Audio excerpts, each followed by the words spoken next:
What is up, everyone? How's it going? As you guys come into the stream and you can see me and hear me, let me know how it sounds. I got a brand new MacBook, supposed to have a better web camera. StreamYard only does up to 720p right now. I have to pay $30 a month to get to 1080, and I don't know if it's worth it yet, but quality of image, let me know. And also apparently Apple does this stuff. Quality of image, and then also the sound, because apparently this MacBook is supposed to have some sort of studio microphone stuff, and I'm in my garage, so we'll see how that goes. But everyone, how's it going? Michael, what is up? Marty Vision says, what up, Lil John and the Toyota boys? How's it going? How is it going, everyone? Keelan says that it sounds good. That's good to hear. I'm curious though, like I'll have to listen back to it just to see how the echo is in the garage. But the dogs are going crazy right now inside the house. So I decided to come out into the garage for this live stream today. But for everyone joining in, how's it going? Using a brand new camera with my new MacBook.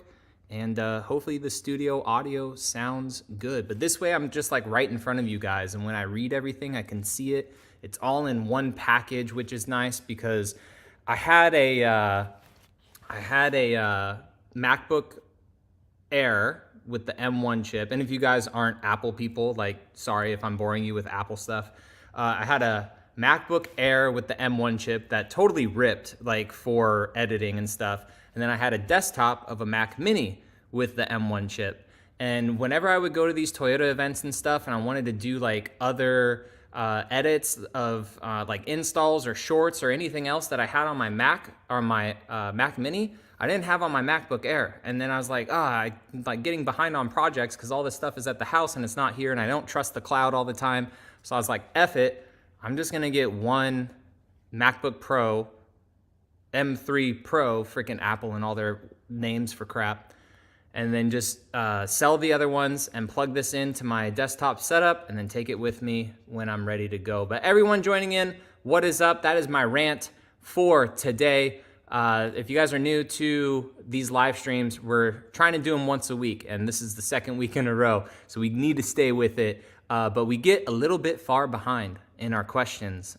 We usually go for like 45 minutes to an hour, hour and a half, whatever the chat is feeling like. And whatever questions you guys have, whether it's Toyota, real estate, life, anything, what type of food you eat, or how I like to cook things, I don't really care.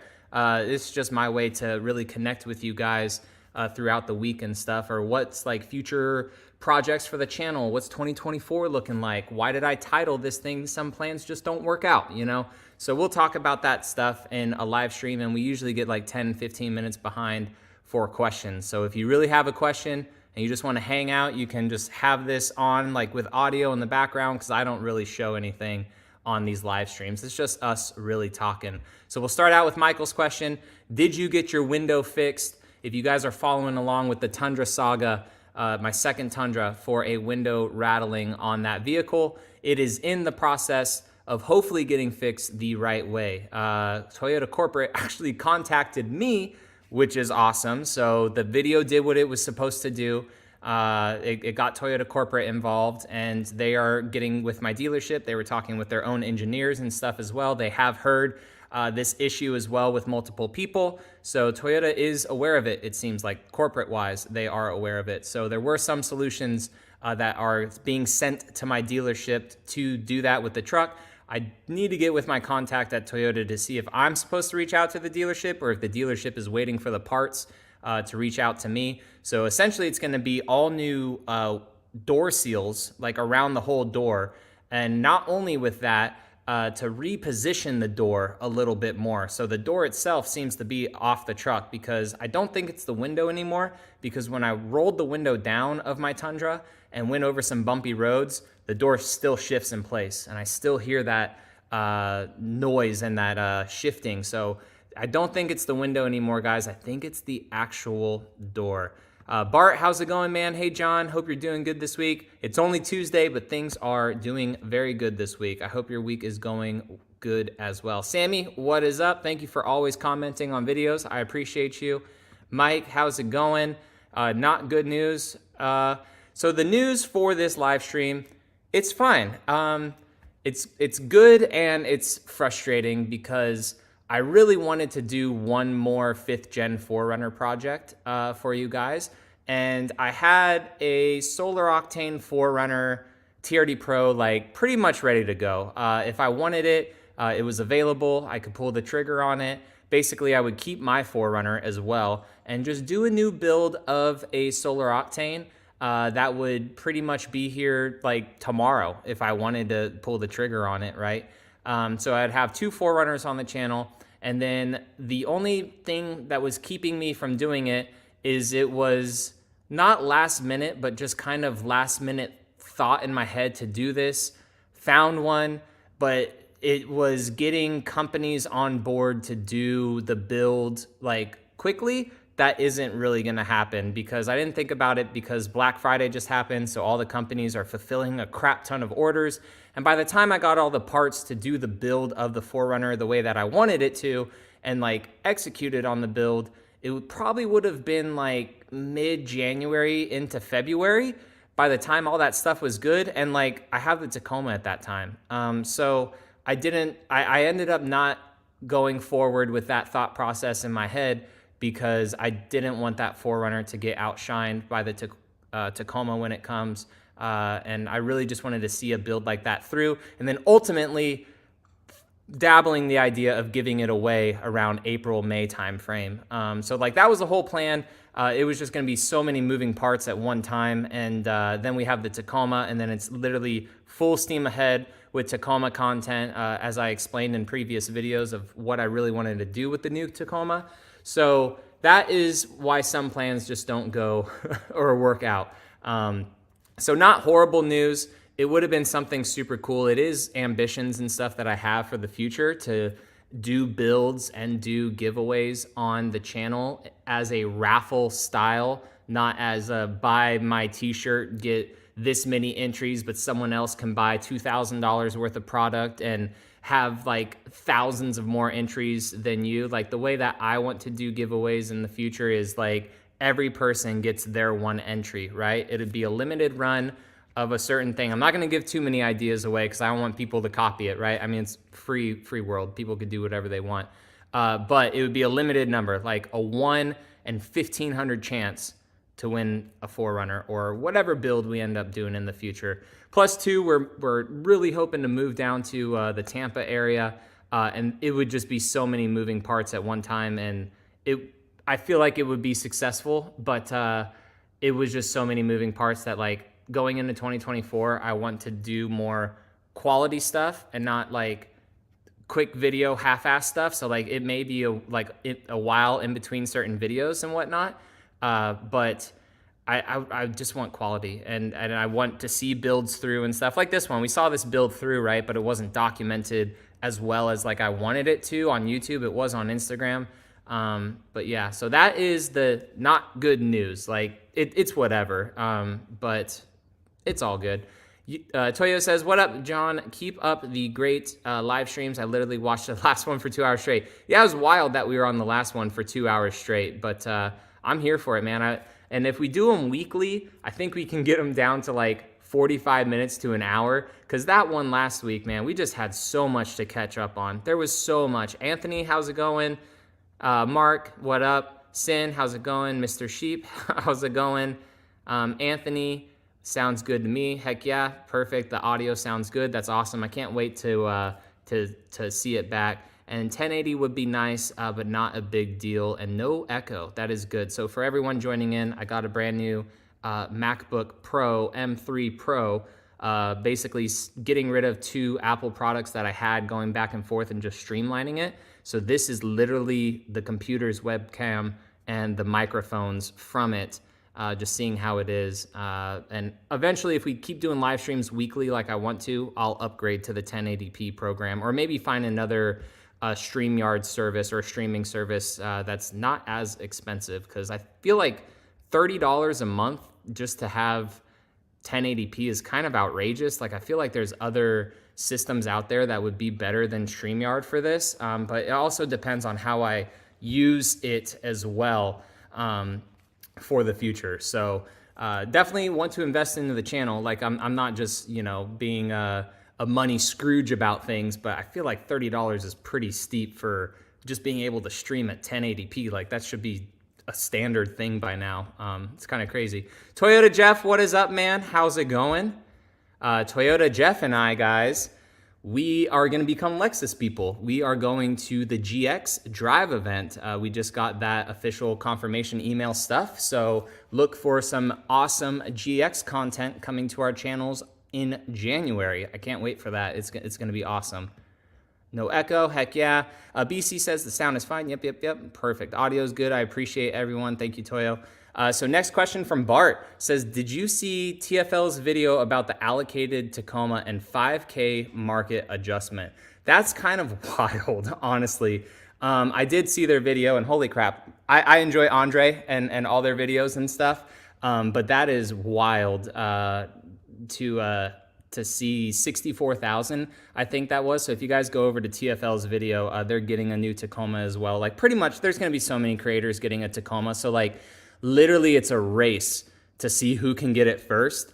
And it would be awesome to get it first, right? And to beat TFL out on it. But it's all fun and games at the end of the day, right? Because if they get the truck first and then I get it, you guys that watch their content, my content gets recommended. Or if I get the truck first, then their content's recommended. So like some people don't like competition for some reason on YouTube, which is just stupid to me. Like I don't understand why people don't like competition on YouTube, because literally like if the algorithm works in your favor and you're showing the same sort of content and stuff, like you're just because like Toyota Jeff's video gets 50,000 more views than mine, guess whose video is like right there next to it? So those 50,000 people can potentially watch my videos and we all like enjoy videos together. But yes, I did see their video about that. So guys, there will be dealerships out there that charge over MSRP. That vehicle also, for being $64,000, had so much crap on it. That truck had so much crap on it,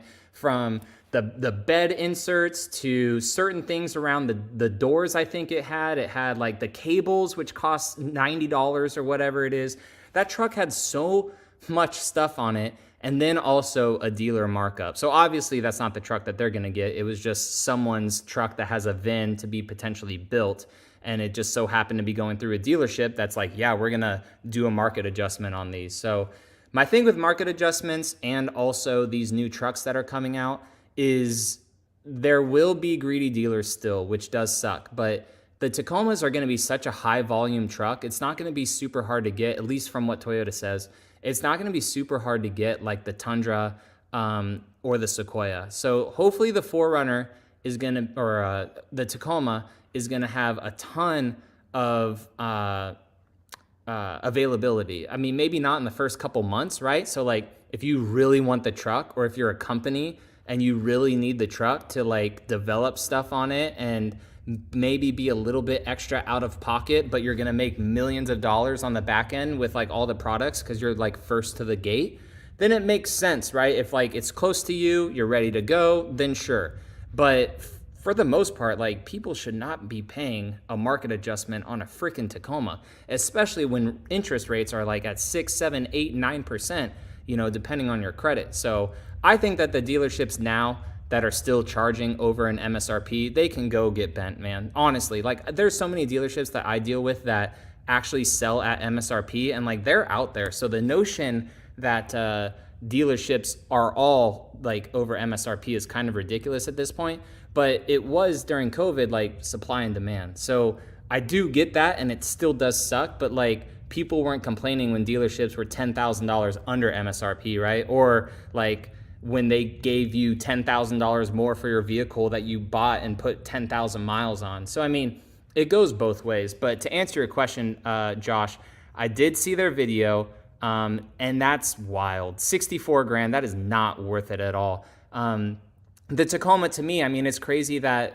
it's a $50,000 vehicle, honestly, right? And that's why I made that post on my community tab that, like, it's crazy that the trucks cost this much, but really, coming from the last generation, it's a difference of like $2,000-$3,000, and like you have a whole ground up new truck with new tech and new features and new safety improvements, way better driving experience in my opinion. than the third generation, than this generation behind me, right? Sorry, girl. But like it's a much better truck for only 2 to 3, 4 grand more. And when you go package for package and stuff, you really start to see that, right? So like my truck, that's going to be around $53,000, and you see a current Tier D off-road that's offered at $36,000. People may say like, holy crap, dude, that's $16,000 difference. Well, yes, on paper, but not really, because a $36,000 Tier D off-road, that's an access cab 2-wheel drive truck, which that doesn't exist except for the pre-runner now, which is $38,000. So really it's a difference of 2 grand for that. So I mean, the new truck is more expensive, and I did mess up, I will admit this, and I didn't even think about it. I did mess up on my pricing video because I did not include destination. But we didn't know the exact destination. So that was totally on me. So there was another difference of about $1,300, which I completely failed to do in that video. My bad. But still, like, that's regardless of the point. Like, it's not that crazy big of a gap that people say. Does it suck that price went up? Yeah, it does. It really does. But I don't know. It is what it is, unfortunately. How's it going? Marty Vision, what is up? DL, how's it going? Toya says, do you think that Toyota will add the Trail Hunter trim to the Tundra? I hope so. I think they will. I mean, they teased it, so I don't know why that they wouldn't. The Trail Hunter for the Tundra, like, they did that as a concept at SEMA, so I'm not sure why they wouldn't just do that, like, right away. Or not right away, but, like, when the Tacoma comes out with the Trail Hunter, and they were telling us that, hey, this Trail Hunter is going to be a thing for all body on frame like trucks, like that's our vision for it. And that was like 2 years ago now. So hopefully it comes to the Tundra. Bo says, best guess for Tacoma Tier D Pro pricing. I'm going to say 56.5 is what I'm thinking for it, because the reason for that is the Limited is about 51, and that has a ton of nice features on it. I feel like the hybrid powertrain is going to be maybe $2,000 extra for the Tacoma, maybe like $2,400, because for the Tundra it's about $3,000 more for that, and it's a bigger vehicle, more battery packs. Hopefully the Tacoma, it's smaller, they just keep it a little bit cheaper. So a hybrid Limited may be around 53 to 54, and then you add like the body kit stuff, the suspension, but you're also getting rid of the ABS suspension from the Limited. So, you know, different suspensions, some skid plates and stuff, the isodynamic seats, which hopefully are an option. A lot of people do want it to be an option, and maybe Toyota's listening to that, because it sounded like they were going to be standard, but not a lot of people enjoy how much back seat space you actually lose. So the ISO seats may end up being an option. We shall see. But I want to go 56.5 to, man, dude, probably like 58 for the Tacoma. And then the Trail Hunter, I feel like, is going to sit above that at like, right at like 59 into 60, because the ZR2 Bison is, I think, in the low 60s. And even though a Ford Ranger Raptor starts at 55, you don't get really many options with it, unlike the Tier D Pro Tacoma that comes standard with it. So I think that they're all going to be like, for the top of the line mid-sized trucks, they're all going to be like low 60s, I feel. But you definitely do get a lot of truck in this new Tier D Pro, like the new QS3 Fox shocks, right? The 33-inch tires, which is cool, but people may go bigger. It's standard hybrid technology. The hydraulic bump stops in the back. There's a lot to the truck. The ARB rear bumper. So there is a lot to it. I would say 56.5 to 58, and if it's more, it's more. But if it's less, then I'm all about that. Because if you think about it, the current Tier D Pro, yes, it starts at 48. But again, that's for a manual. This new one, it's only an automatic with the hybrid. And if you're on Toyota's site and you do a new or a 2023 Tier D Pro with the automatic transmission, it's 52.5, like for an 8-year-old truck, right? So the new one, or the current gen, is already about $52,000. So the new one with, you know, the pricing, how it's increased about $2,000 to $3,000 across the board for the normal iForce models. I mean, yeah, now that I'm really breaking it down, it'll probably be close to 58 if I had to give it an educated guess. Arturo says, hey, John, I'd like to watch your videos. Do you think that it's a good idea to trade a 22 4Runner TRD Pro to get a 24 Tacoma? Yes, 100%. So my thing with pros is that not that you don't lose a lot of value, but they have the highest resale value of all of the lineup of those vehicles. So like your 22 4Runner TRD Pro, you probably haven't lost a lot in value from when you bought it, unless like you pay like $10,000, $15,000 over MSRP, right? But if you paid, MSRP for your TRD Pro 4Runner, it's pretty dang close to worth about the same, depending on how many miles you put on it, right? So and the same will be said for a Tacoma TRD Pro, especially if you're able to lock yourself in on one like right away. It's going to be hard for people to get it, basically. So, I mean, you may be able to drive that TRD Pro for free for 6 months. And if you don't like it, then maybe trade it back for like a 24 4Runner TRD Pro and get like one of the last of the 5th generation if the 6th generation comes out next year. So I think that if you're going pro to pro, it's not that big of a deal, in my opinion. Hey, John, just got in. Let's see. How's it going? So for everyone just joining, I'll explain the title real quick. Some plans just don't work out. I was thinking about getting another 5th Gen 4Runner, guys.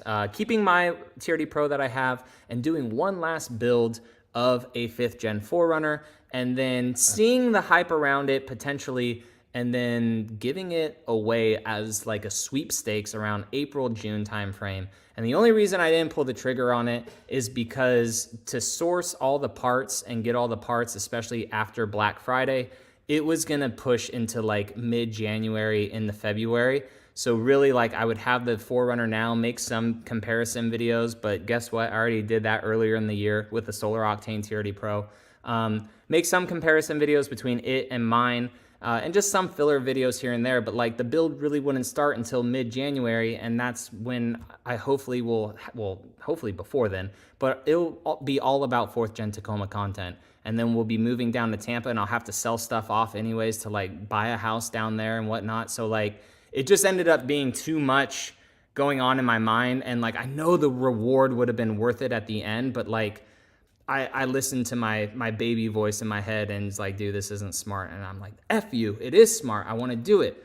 But I just decided to walk away from the deal today. And it sucked because I really wanted to do it. But like going into 2024, if I'm going to do a build for you guys, I want all the parts and the vehicle. I announce it and everything is ready to go instead of the waiting here and the waiting there and the waiting there. And I just don't like that anymore. So that is why we named the stream what we did. 2024 is still going to be awesome regardless. If we move down to Tampa, which I really hope to before March, April timeframe, it opens up the doors to a lot of stuff for press vehicles. So I can have tons of Toyota vehicles to review for you guys, loads of dealerships down there too. So I can go to dealerships, do dealership walks, show you guys Tacomas, 4Runners, new Land Cruiser, Grand Highlanders, go to Lexus dealerships, because the closest Lexus dealership to me to like showcase a GX, like if they're able to stay at the dealership, it's like 2.5 hours away. Down in Tampa, I think there's like 3 or 4 within 45 minutes of each other. So it does stink going to a bigger metropolitan area, but for me, it's gonna grow YouTube so much. So many more car enthusiasts down there. The airport, like I have so many issues flying out of this small airport here. Like flying out is great because TSA is like 5 minutes. It's amazing, but like getting back and forth and logistics with planes, it's first world problems. I know, but just tons of stuff, guys, coming for 2024, and I thought it would be cool to do that 4Runner thing, but just timing wise, it's not going to work out. And like, dude, when we get the 4th Gen Tacoma, like it is so much content about Tacoma, like not to beat the horse like completely dead, but like it'll be a major focus on Tacoma, and then we roll that into Land Cruiser or GX or whichever one takes off better on the channel that you guys want to see. And then if the new 4Runner is announced next year too, we'll have tons of 4Runner content and stuff too leading up to that. So it's a good next couple years for Toyota for both content and new vehicles and stuff too, and old vehicles as well, because maybe we'll get another 3rd Gen or another fifth gen 4Runner because those prices have come down, right? And people are able to buy them and modify them. Because the aftermarket community, I mean, they're still doing stuff for second gen Tacomas, fourth gen 4Runners. So, I mean, as the new stuff comes out, that's cool. But the old stuff still gets some shine too because it comes down in price a little bit and becomes more affordable so people could just buy the vehicle and buy the mods as well. Chuck, how's it going? Knowing the prices of the Tacoma now, what are your prediction for the 6th gen 4Runner? I think that the 6th gen 4Runner will maybe scale up about the same because you have to think about Land Cruiser as well. So the Land Cruiser starting at 55 may mean that the 4Runner crosses over that price ladder by like 3 or 4 grand maybe. So like maybe the top of the line 4Runner TRD Pro will be at like 60 instead of like the 53 or 54 or whatever it's at right now. So like if that 4Runner with all the bells and whistles gets you to about 58 to 60 and the Land Cruiser starts at 55, but you don't really get that much in it. Like it is kind of bare bones for 55. I'm not going to lie. I think that the 4Runner, I mean, an SR5 may start at like 45-ish, 42, 45. I think they start at like high 30s into 40s right now for an SR5. So 4Runner SR5 may start like low 40s, and then TRD off-roads may start mid to high 40s into the 50s, and then the top of the line limiteds and TRD pros may be like 55 to 60, and then you start that price ladder of Land Cruiser, and then Land Cruiser steps into probably Sequoia with the top of the line Land Cruiser maybe being like 68 to 70, because you also have GX too, and that GX information, like official pricing of GX, we'll see how it is compared to the leak stuff. That should be out this month, so I will cover that for you guys as well, the official GX pricing. Toyota Jeff says, do you think that the Tacoma Trail Hunter will be easy to customize? Can people order it basic and also specialty build their own?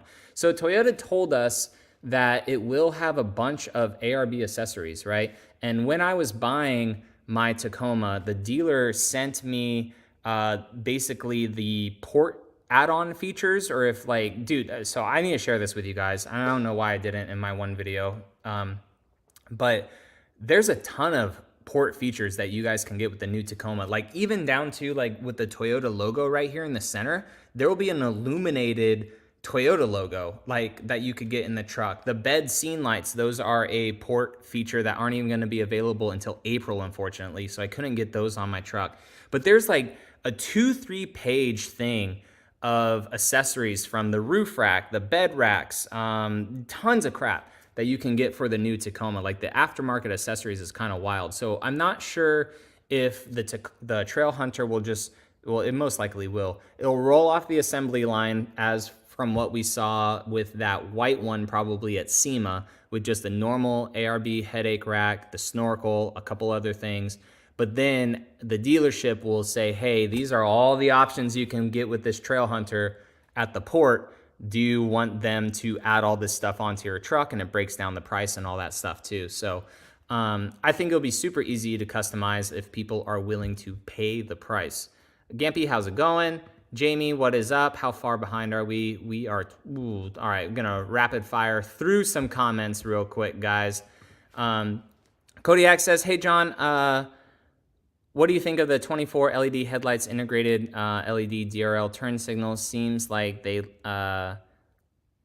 like a step back from the 3rd generation I have. Yeah, so it's all integrated lights and everything except for the blinker. It seems to be a halogen. So like these lights here on this Tacoma, you know, they're super sweet because we have the sequential turn signal, all LED lights, but like it took a while to get to this point. I think it was like 2020 or 2021 they finally started to put like legit good lights onto the Tacoma. So like we have to think about product longevity, and I hate like thinking like a business person, like I work for Toyota, but it makes sense after going to these events and like talking with them. If they give you the whole like enchilada at the beginning, why would you have like the urge to upgrade your Tacoma in like 3 or 4 years? You wouldn't, right? Like even people were saying, well, the current Tacoma has dual climate control standard, automatic seats standard. Well, yeah, that finally happened in like 2020 as well or something like that, right? So like when these trucks first came out,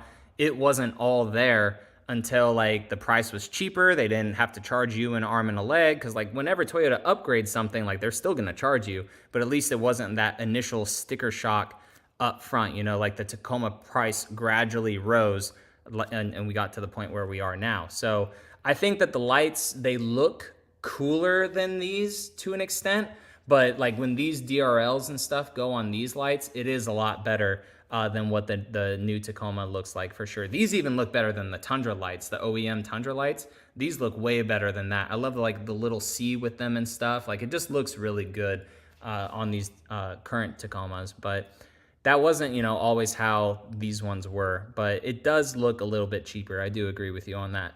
But we'll see performance-wise. We'll see how good they perform. These ones are so freaking good on this truck. Like there's really no need to change them to aftermarket just because they look good and they perform good. This is my first time looking to buy a truck. My first time seeing many configurators available for a vehicle. Is there a benefit to using the online configurator or just going to the dealer? So the dealer right now will know more than the online configurator to an extent, but the cool thing about the configurator, so like with Toyota, you can't order a vehicle, right? So like that vehicle that I made in the video saying, hey guys, this is what I want, because one, it's just like how TFL said, that is going to be a volume truck. So the reason they didn't get a manual transmission is because they're building automatics first, right? It's going to be the volume truck. They don't want, because I think there's only 6% of manuals that like get sold. So of all of them, so why would they do that right out of the gate? They're going to sell all automatic trucks first, double cabs first, 5-foot beds first. Like that's another reason I didn't go for a 6-foot bed, is because, you know, those aren't going to be super popular at first. And also Toyota is going to try to get as much money as possible. So a lot of them are going to have the premiums. So I'm like, okay, so if I do a Tier D off-road premium, that's pretty good. So really like my only specification was color. So the whole purpose of a configurator is to get as close as you can to have your dealership allocate that kind of vehicle from being built. So basically all these trucks get built. There's X amount of trucks in allocation. Dealerships can be like if they're a good dealership, they'll be like, hey, I have a customer that like really wants a truck like this, or that's a good suggestion of a truck like this because the customer wants all this stuff. That one pretty much matches. I want that truck. And, you know, that dealership is able to get that truck, and that's how you order a vehicle through Toyota. It's kind of frustrating, but as of right now, the dealership would probably have more info because, I mean, the online configurator is not even really out yet for Toyota, for the Tacoma. Toyota says, would you know a time frame for 24? Oh, and we just did this, so not sure. I hope it's in a couple weeks or so, because if the trucks are being built maybe in a week or two, then the configurator needs to go live hopefully in a week or two. And you know, I'm supposed to hopefully get my truck like in January, like the first couple of weeks of January, knock on wood, if everything goes well. So I would think that it would be pretty close, because dealerships are also already getting VINs of trucks that are starting to roll down the assembly line too. So it should be soon for the configurator. Good to see Toyota Corporate taking care of you. Heck yeah, for that. Yep. Yeah, that's awesome. What is the difference between front and rear locker versus a center locker? So I may be completely wrong on this. A front and rear locker, you have tires in the front, tires in the back. They lock the tires together. So that's pretty easy. A center locker, I believe, allows both drive shafts sending power to the back and to the front to go at the same time. But I don't think that it also means that the front tires are like going together or the rear tires are going together. So like on the new GX and Land Cruiser, you have a rear locker which locks the back tires together, and then you also have a center locker which is making sure that the front power wheel, I believe, is always getting power no matter if it's up in the air or also down, because even though, you know, you have four-wheel drive on, these vehicles still have like their limited slips and all that stuff. So with locking the rear end, you, no matter what, even if a tire's up or down, you know, because if a tire is like stuffed like this into something and it can't get traction, this tire here is going to spin freely. But if you have a rear locker, it's going to lock that up and it's like, hey dude, you need to go with me, and all these tires will go together. So that's a benefit of legit front and rear lockers. And a center locker, I believe, and maybe, you know, we'll catch up to this question in like 10 minutes when I, you know, see everyone's answers to stuff. I believe that a center locker is just making sure that the drive shafts to both the rear and the front is going at the same time. Mr. Sheep says, question, do you think that if you get your 24 Tacoma, what are you going to do with your other Tacoma? This one is currently for sale. So I just officially listed it on Facebook Marketplace. I listed it a little bit higher than what I told you guys here on YouTube, just because I wanted to give you guys the homie hookup here on YouTube if anyone was super serious for it. But this one is currently for sale. So stock configuration for this truck, $49,000. It will still have a front bumper. It'll have the bigger tires on it, and it will also have all aluminum skid plates underneath, just because I sold the TRD skid plate and I can't, put plastic back together on this bumper. And the bigger tires, they're just there, and I don't want to deal with swapping the tires back out and TPMS sensors and all that stuff. So this truck is currently listed for, well, on Facebook Marketplace it's a little bit more, and it's still a heck of a deal. But this truck, if you guys want it, it's $49,000. Or if you want it with all the overland gear, which is like $15,000, $16,000 worth of stuff, it's like 50. I forget what I said in a video, but like I'll take 53 for like everything on this truck, which is like really, really good. And that's Blue, BLUETRDJON @gmail.com if you guys are serious about this truck. I mean, if no one pulls a trigger on it for some reason, which would be crazy, I'll just trade it in for the new one. But this truck is it is officially for sale. I have a couple more like walk around videos of this truck to do, like just like what of my overland equipment am I taking to my new truck, and also just every modification on this Tacoma, just to like recap everything. And that'll be like an official video as well here on YouTube. But I have mentioned that this truck is for sale a few times here and there in videos, but I've never made like a dedicated video for it. Hey John, has Toyota confirmed what colors will be available? They have for the new Tacoma, yes. And we've made, I think, a video talking about colors and stuff. Not a whole lot of colors, like Lunar Rock's not there, Army Green's not there, but we do have, what's that color called? Underground, which is going to be there, which is nice, and a couple good new ones that the 4Runner or the Tundra has, a lot of good new ones. Guys, I am going to skip a couple of questions just for people that I know that I already answered their questions, because we're about 20 minutes behind. Dude, we have so many people in these live streams now that it's honestly, it's so cool. Like, it is so cool. Like 181 people is what it's saying for me right now, which is just so insane. I thought that that was just because of the hype of the 4th gen for the last time. But guys, we have been crushing these live streams. They're so much fun. And when I get my new house in Tampa, like, we're going to have a whole live stream set up. And I'm really on, if anyone knows and wants to email me, again, bluetrdjohn@gmail.com, I will give you like $250 or 500. I don't even care. If you find me the Ivan Ironman Stewart's arcade game. Back in the day, the Off-Road Adventure one, the one that you stand up, you have 3 steering wheels, or the one that's based off the Cruise in the World. I do have a lead on one, but he wants to sell it as a pair, and I don't want to buy a pair. But I want like a whole studio setup for these live streams and for when I make sit-down news videos, and I'll have all my like Toyota and off-road stuff and like whatever in the background, and then we'll have the arcade games like back there as well. Like, I want it to be a really cool setup, and that will also be the backdrop for the live stream. But if anyone knows like an old bowling alley or like somewhere that has those arcade games, or like a batting cage or something like that, dude, and if they're selling them, that would be awesome. Roderick says, what up, John? Replacing both front and rear bumpers with OE M1 small fender benders. Oof. Reusing the valences and painting them black to black it out. That's going to look good, man. That's going to look really good. Glad you're okay, but that's going to look really good. A blessing in disguise, right? Like, it's not really a blessing, but it's a lot of work, but it'll look good. Hey, John, what do you see Toyota doing with the 4Runner? Milking that cow for one more year, and then hopefully next year we are able to see the 6th gen. A lot of big news sources have been reporting that we're going to see the 6th gen next year. So hopefully they know something, and that is true. Liam said, did you drive the pre-runner? What were your thoughts? So I actually really liked the pre-runner. The pre-runner was like a little rocket ship. I don't know if it's because it was so light of a truck, because it's just the extra cab and a 6-foot bed, or what. But that truck freaking moved. That truck was so much fun. The bed, though, did bounce around a little bit because it does have the leaf spring set up instead of the multi-link rear end. But the pre-runner is a Tacoma that I 100% want to have in the future. We're going to do the TRD off-road. We may do the TRD Pro like immediately after that.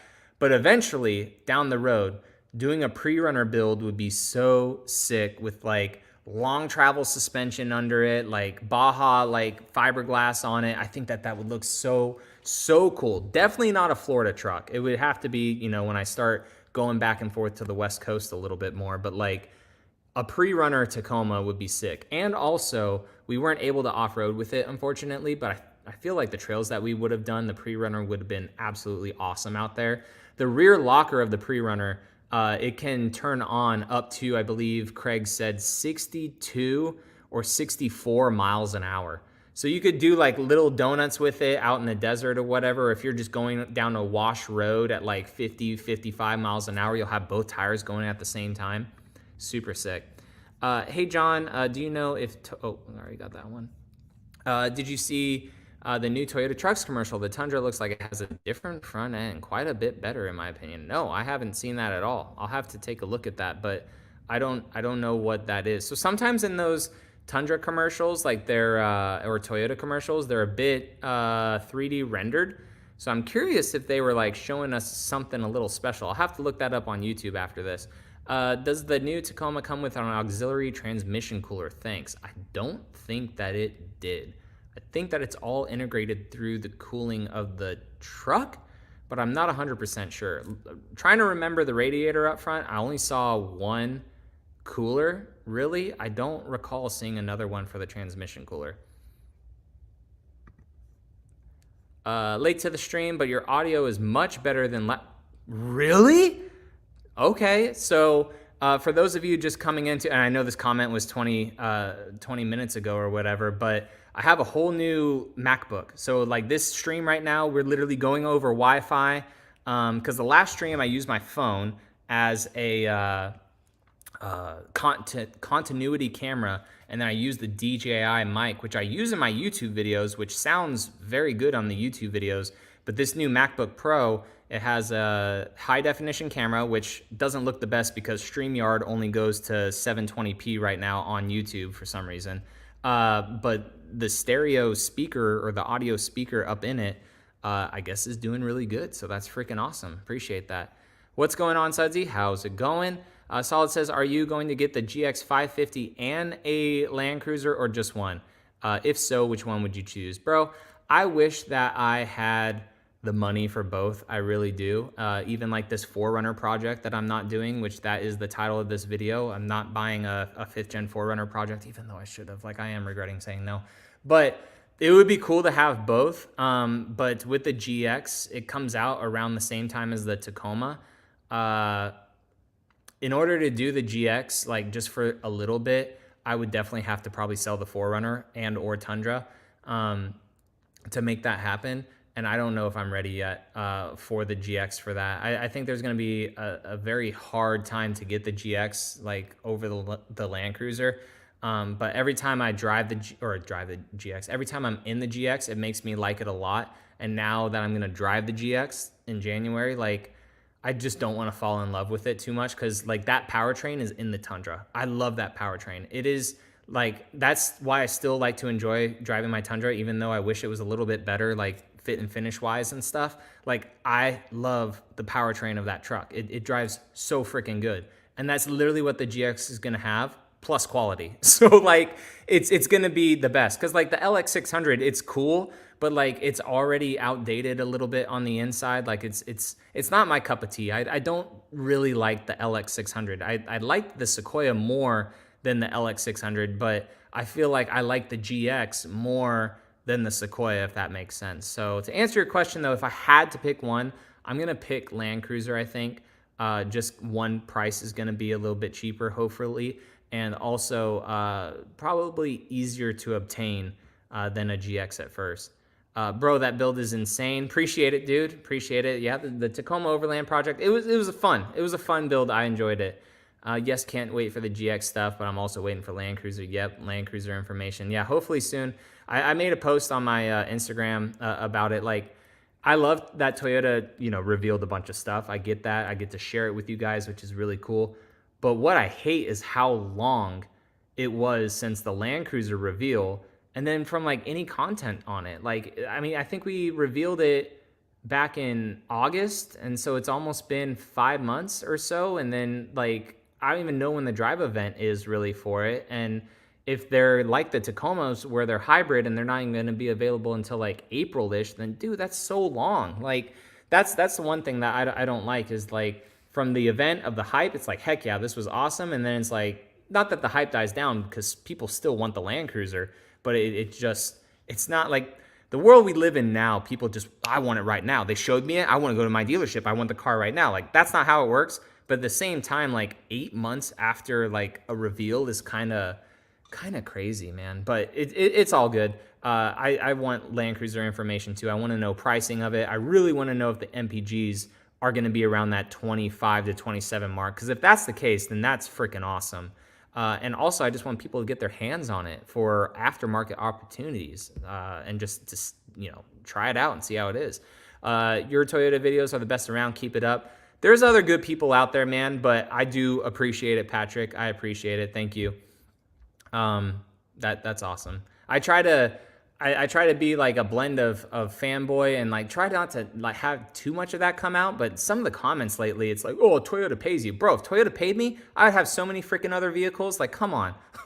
But I try to be real about what the videos are as well, and things that the people that actually watch the videos, you guys know what's up. But no, I do appreciate that, Patrick.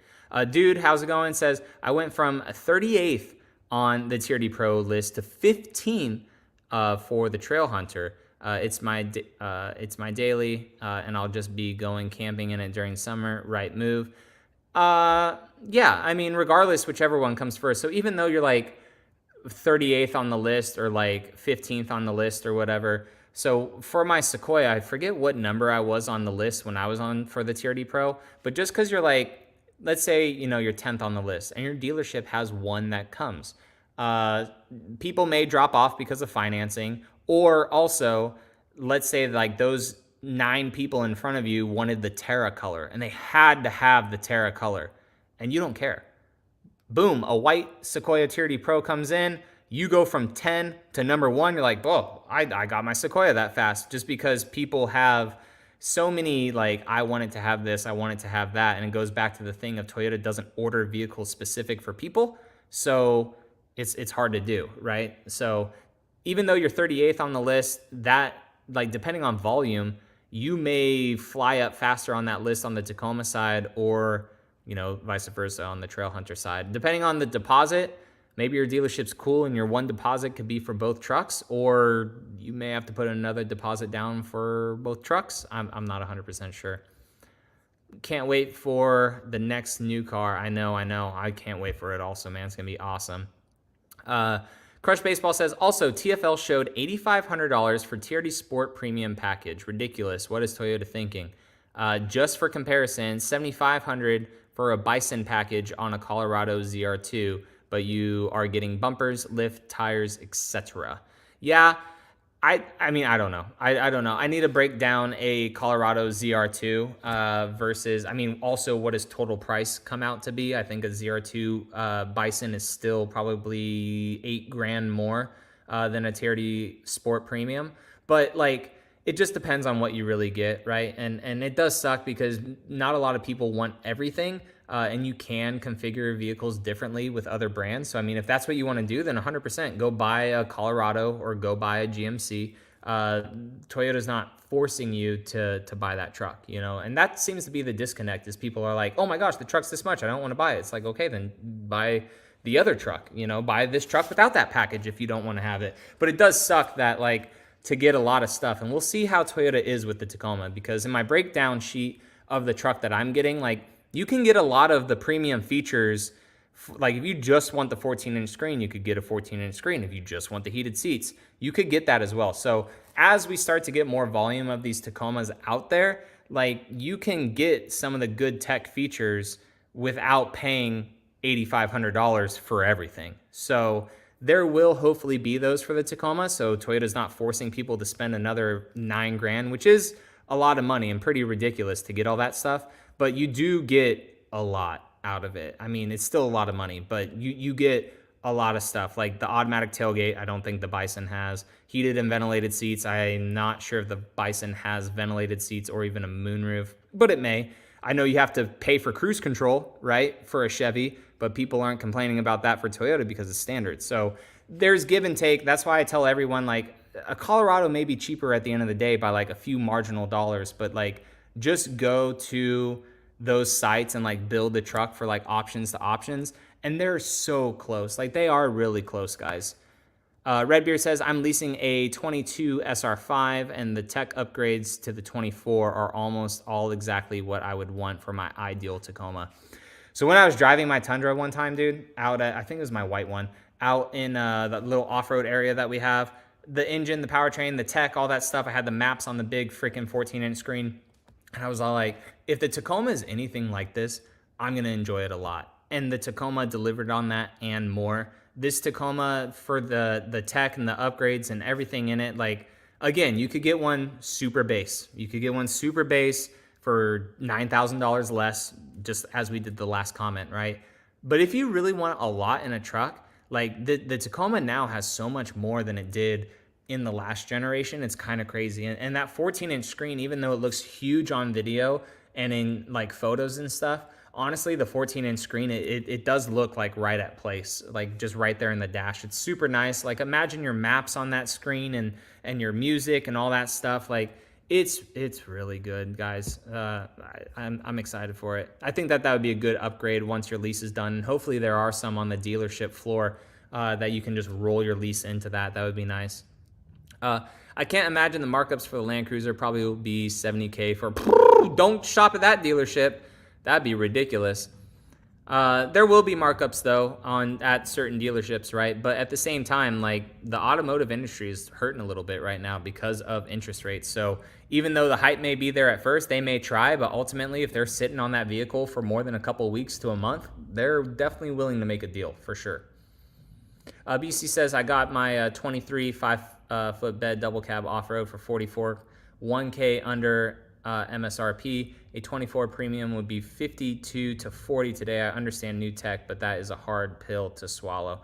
Yeah, and that is a really good price, and like you said, under MSRP. So just because the price is what it is, I feel like these trucks, people are going to start to get them like $2,000 to $3,000, $4,000 under MSRP because there's going to be a lot of trucks out there. It will start to balance itself. Even for 44, that's pretty good for a premium, especially for a newer one. How's it going, Trail Hunter? So at that point, yeah, I mean, yeah, depends, if you want a full-size truck, right? It depends on what you're doing. And that is kind of where that price tier blends into the Tundra, obviously, because if you want a Tundra, then you're going to step up and you're like, oh, but I like the options that I would have got with the Tacoma. Well, that makes this Tundra only like $6K more than the Tacoma. So yeah, I'll just pay that. So like, that's how Toyota gets you. And then you ultimately end up paying more money. So like, a fully decked out TRD off-road SR5 or a limited technically, because with the ventilated seats, I mean, I think that's a $62,000 or $64,000 truck or something like that from the Tundra side of things. So really it's like a $10,000 difference if you add up all the options as well. Ryan, how's it going, man? I need to DM you about a Facebook thing that we are doing for the 4th Gen Tacoma.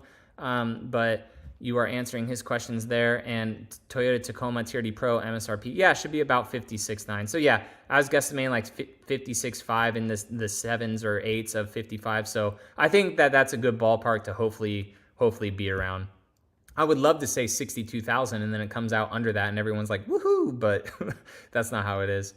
How much for the TRD Sport? It just depends on packaging. They start at around 41 and can go all the way up in the low 50s. Why do you think Toyota hasn't done anything to combat dealer markups? I don't know, and it is kind of frustrating. It's kind of frustrating for that. I don't know why they don't. Because they could easily say, hey, stop doing this. I mean, Ford tried that, right? But you still have dealerships doing things with that. I think there is more good dealerships out there than we really are led to think by everyone on social media. But yeah, it did get outrageous there at one point. Other guy says, hey, I've been interested in a Tacoma ever since my Jeep had a second major failure, front axle failure in 6 months. Holy crap, dude. What package would you recommend for mid 50s to high or mid to high 40s? I go off-roading pretty regularly. Standard TRD off-road. Just a standard TRD off-road. Maybe upgrade the screen if you're able to source one with that, but it'll have, you know, decent cloth seats and stuff, and it'll have the bigger screen, and you'll have all the goodies underneath, and then option for the sway bar disconnect. So I think that that would still be mid to high 40s, and you get a pretty decent truck hopefully with that. Overpriced, a non-premium 22 off-road was $38,000, LED lights 500 more, so the real price difference is $9K. Again, I'm not sure where you're getting $9K because the TRD off-road starts at 41 now, so with that, that's a difference of $2,000. So I'm not sure what the difference is because you said non-premium, so not 100%, guys. With that, thanks so much for your answer. Of course, Arturo. Boom, boom, boom. All right. Guys, I don't think I'm going to be able to get to every question tonight. We were going pretty slow, and so I apologize. Educated guesses on TRD off-road iForce Max price. I think iForce Max is going to add about $2,000 to $3,000 more. Hopefully not more than that, but it definitely will add about $2,000 more. So guys, we're going to play this like the lottery. I'm going to go like every 2 to 3 questions down, and once we catch up, if you want to ask a question again, if I don't get to it, then you can.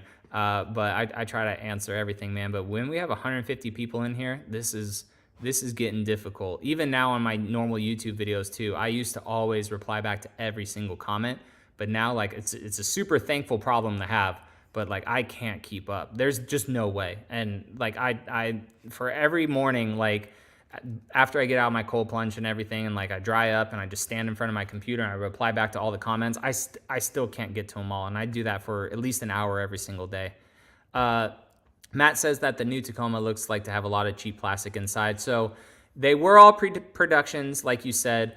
It was bad because they were super shiny plastic. So like when I get my Tacoma in January, it's going to be the first time that we really see a fully finished production model Tacoma, which is kind of wild. But at least for the pre-production materials, like when I shut the door, that handle on the door, better than my freaking fully production Platinum Tundra, right? Like when I pull my Tundras, it's like the whole door card flexes for some reason.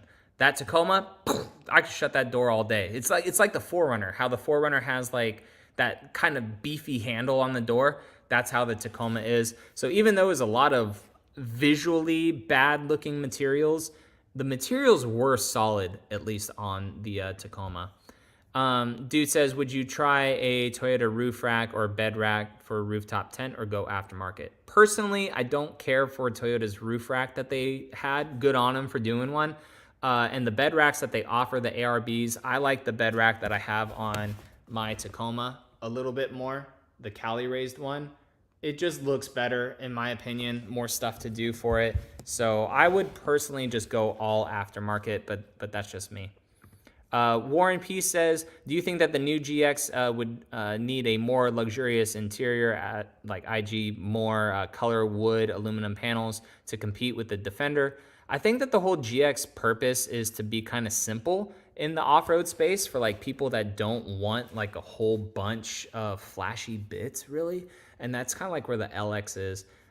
There are different colored interiors that look a little bit better on the GX, but I think it doesn't care to really compete with the Land Rover. I think that they're just going to get people with the reliability, hopefully, and just the Lexus brand, honestly. How's it going? How's it going, Alejandro? What is up? What is up? You guys are talking. Oh, that's good to see that you guys are talking about a lot of stuff. We got a member up in here, Steven. I will get to your question right now. Stefan, sorry, not Steven. Put a carbon cap back on my 23 Tundra, and I think you're right, John. It's just too much. Gonna go back to stock plus TRD tips. Yeah, like I tried to, like my initial reaction with the carbon exhaust was like, guys, this is pretty cool. But I did document fairly, I think, like with the couple road trips that I did with like the drone and stuff. But Like if you just start your truck up and you just like rip it real quick and like it's a weekend driver and it's nothing crazy, then a carbon exhaust was fun. Like it made the truck sound, you know, kind of Ford Raptor-y, like with the V6.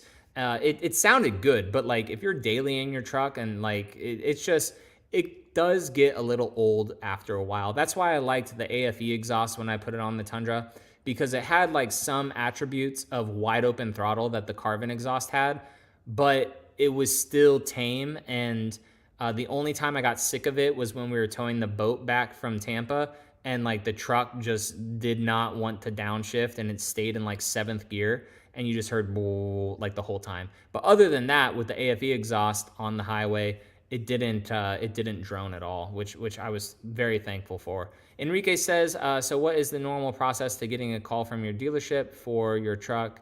I don't know. It honestly depends on the dealership. A lot of people seem to be a little bit different for that. Some dealerships just do it right away. They'll just call you. Like when my Sequoia came, my dealership called me and they're like, hey, your Sequoia, guess what's coming? I was like, oh crap. So some dealerships are on top of it. Other dealerships are a little bit slimy. They may call down the list and say, hey, this is the price at this crazy MSRP. And they may, you know, jump all over the place, which is kind of lame. But I would just make sure that you're working with a good salesman and just kind of stick with them. Maybe touch base with them like every 2 weeks or something like that, just to stay in the loop with them. Fatty says, can't decide between next-gen Tacoma or 4Runner. I rarely need a truck bed, although a truck bed looks more aggressive. I do like SUVs for sleeping and stuff. That's hard. So I did do a 4Runner versus Tacoma video on my channel. And like ultimately, I mean, it's obviously the best if you can have both. It's obviously the best because you have the truck for when you need a truck, but the SUV for when you need SUV stuff. If I had to pick one, I'm probably going to pick a 4Runner, just because it's going to drive so much better than the current one. Not that the current one drives horribly, but it's going to have actual power, good low-end torque, and hopefully just a tad bit more spacious on the inside than the current one, and like a better second row configuration. So I would personally pick a 4Runner. I also love the 4Runner, and if I need a truck, I would probably have a full-size truck. But the Tacoma, when we have it, depending on like what we do for moving down to Tampa area, it may be our only truck for a while until like some things happen and stuff. So, but I would pick 4Runner just because, I mean, it's so versatile. If you have a roof rack on it and you need to go to Home Depot to get lumber, throw that crap up top. Or with the rear window that rolls down, again, if it doesn't, we riot, we boycott the 4Runner. Toyota won't sell any of them. You roll the rear window down, you hang your stuff out the back, put a nice little towel there. So like the 4Runner is versatile in its own way as well. Wayne says, I have a 2019 4Runner TRD Pro. We'll be purchasing a new GX. Do you think that it's good? It's a good used market for pros. It's always a good used market for pros, especially a Voodoo Blue. Yours is the only, Voodoo Blue.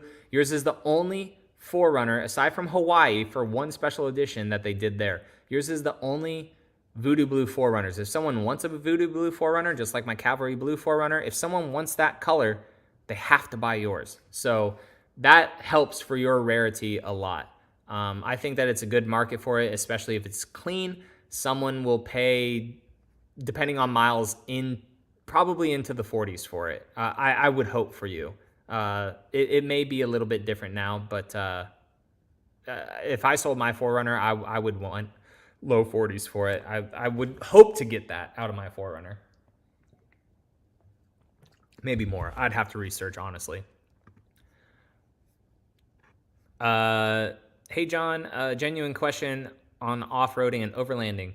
I have never really gone off-roading on trails. I was curious if I would need a permit to overland in areas like the Grand Canyon. So you have to be careful out in the West Coast.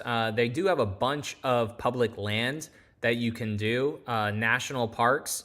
I would just look up like a national park registry or something like that to see trails that you could go to, like the Grand Canyon and whatnot, and just look at that. Gaia Maps, they have a bunch of pre-marked trails and stuff. It is a subscription that you would have to pay. Onyx Off-Road, another subscription that you would have to pay, but tons of planned out trails and maps and all that stuff in those that you could do. So I live in Florida. We don't have a whole lot. We do have a lot of state parks here. that you just go drive and have a good time on, but it's not any crazy off-roading. But I would just look into those map-based apps and just see how those go. Someone also said that all the sound quality, yeah, Max and their crazy mics. That's so crazy. I can't wait to listen to this live stream once we're done. Chris says, hey, John, does the new Tacoma rear door swell bother you at all? Swell. The part that connects the rear door to the bed, not straight, but curved inwards. Oh, kind of. So on the 6-foot bed ones, they look better, but I know what you're talking about. You're talking about like right there. So for me, it doesn't bother me because it looks like kind of like a fiberglass bed a little bit, and it looks a little bit bigger than what it is. So I kind of like it because it gives that little bit of a poke, really. But if you get a longer bed, that ties into it and then goes down on a longer bed.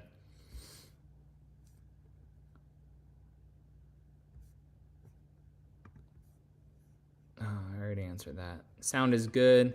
720p is plenty for this. 1080 or 4K might be worth it for the video reviews. Yeah, so when I upload my videos, I do it at 1080, 60 frames a second, because I just want to make sure that, you know, all the frame rate is good for things.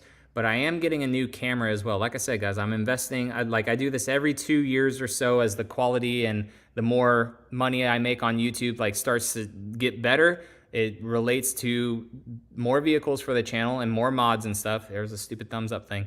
It relates to more vehicles, more mods, and then camera gear as well. So as that stuff increases, I try to increase the quality and the content of the channel too. So I used to do everything on my phone. Well, I still do it all on my phone. The quality is good. I finally have a great microphone setup, but there is still some things that this phone like can't do that I feel hindered at sometimes with events and whatnot that I go to.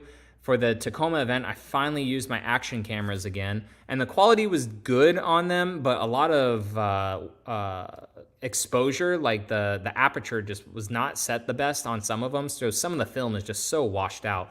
But I want to get the new DJI Pocket 3. It has a 1-inch sensor. The quality looks insane.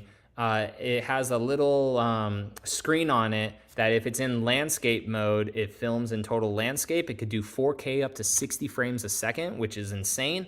So it could be in landscape mode, or if you flip the screen vertical, it'll automatically start recording vertical for you. It comes in the creator combo kit, it comes with a DJI microphone, which I use for all my videos, and that automatically pairs to the camera.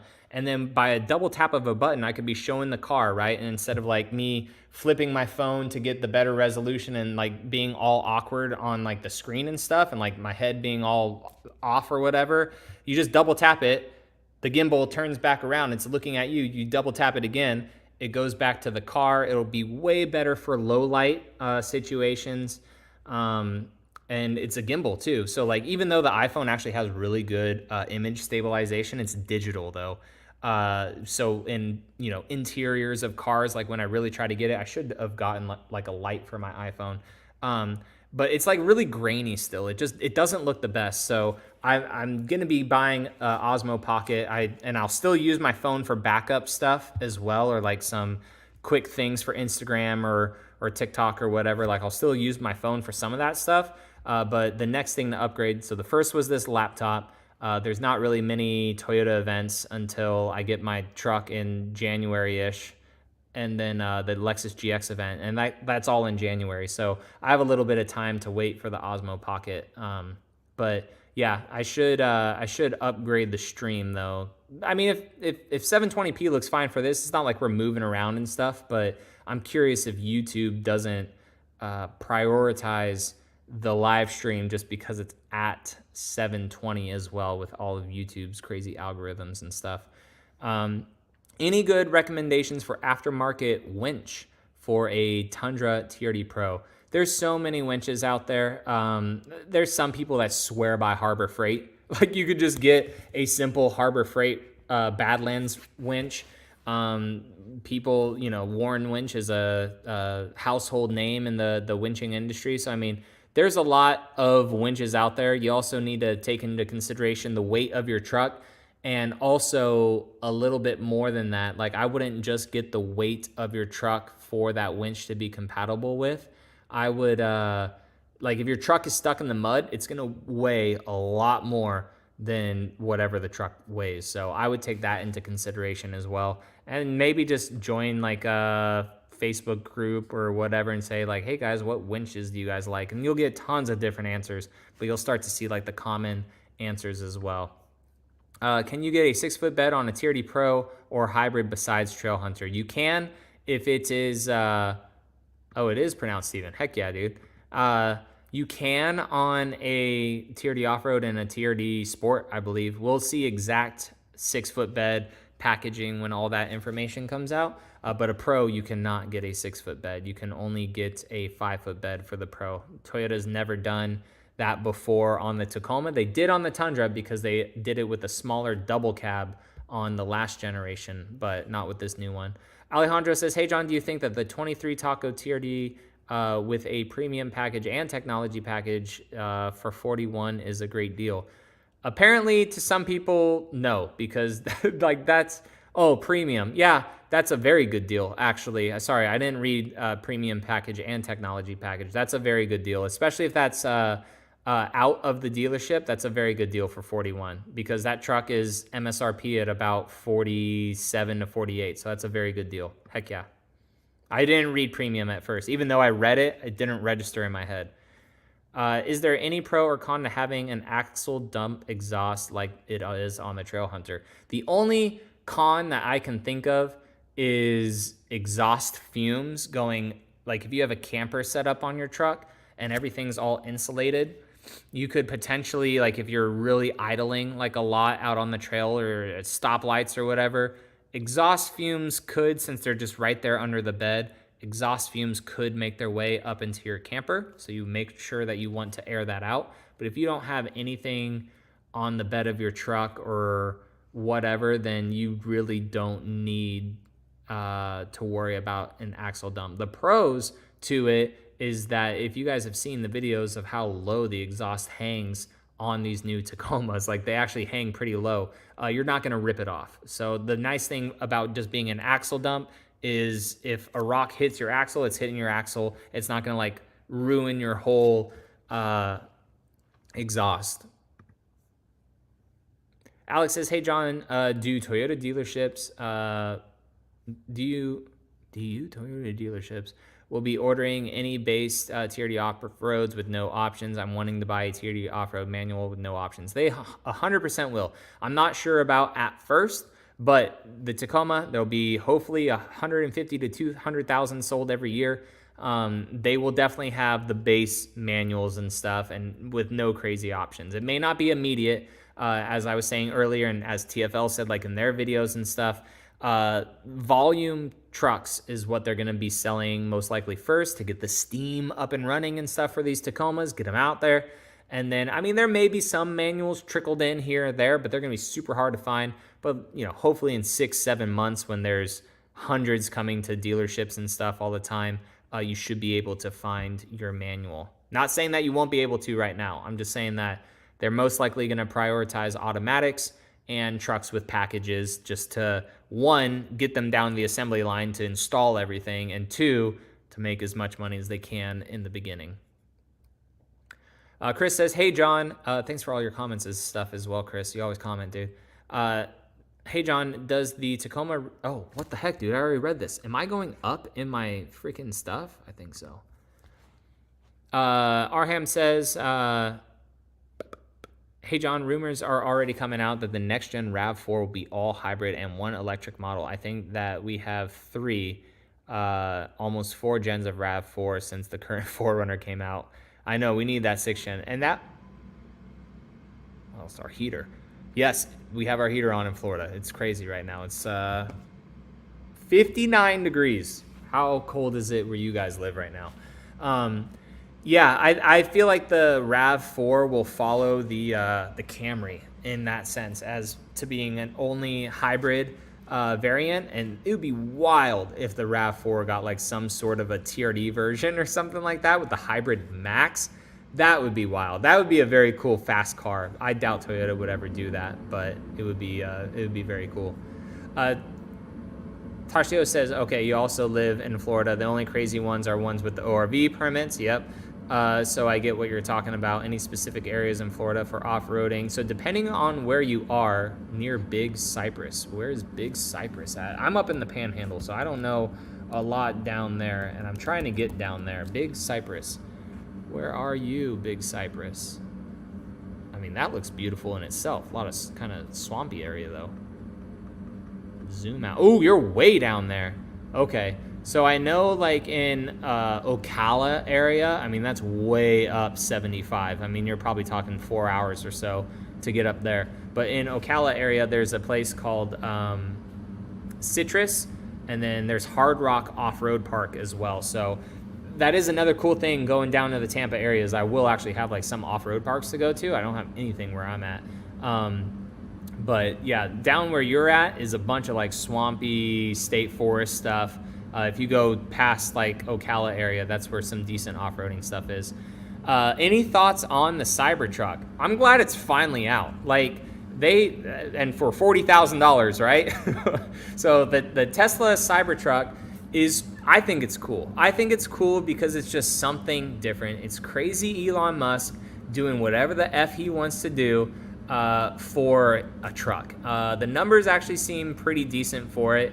I like that it's around $60,000, and Tesla, they're just an internet-based seller, right? Like they don't do dealerships. Like that is the price. It's nothing crazy, but it can get upwards of $100,000. But like it's still a better price and a better vehicle, I feel, at least from the videos that I've seen. And I'm not sure again, like packaging and all this stuff, but like it still seems like a better buy than like a Ford F-150 Lightning. I may be wrong. Or the Chevy EV Silverado, because I think like the work truck Silverado was like 75 grand or something like that. So like I think it's cool, and you know the Hummer EV is like $100,000+ like right out of the bat. So I think it's cool. It looks obnoxious. If I was to get one, it would 100% have to be black, or I'd just wrap it. I wouldn't want to deal with the freaking magnet or stainless steel fridge like fingerprints all over it. Which is crazy they didn't use like a special coating or something like that to negate fingerprints.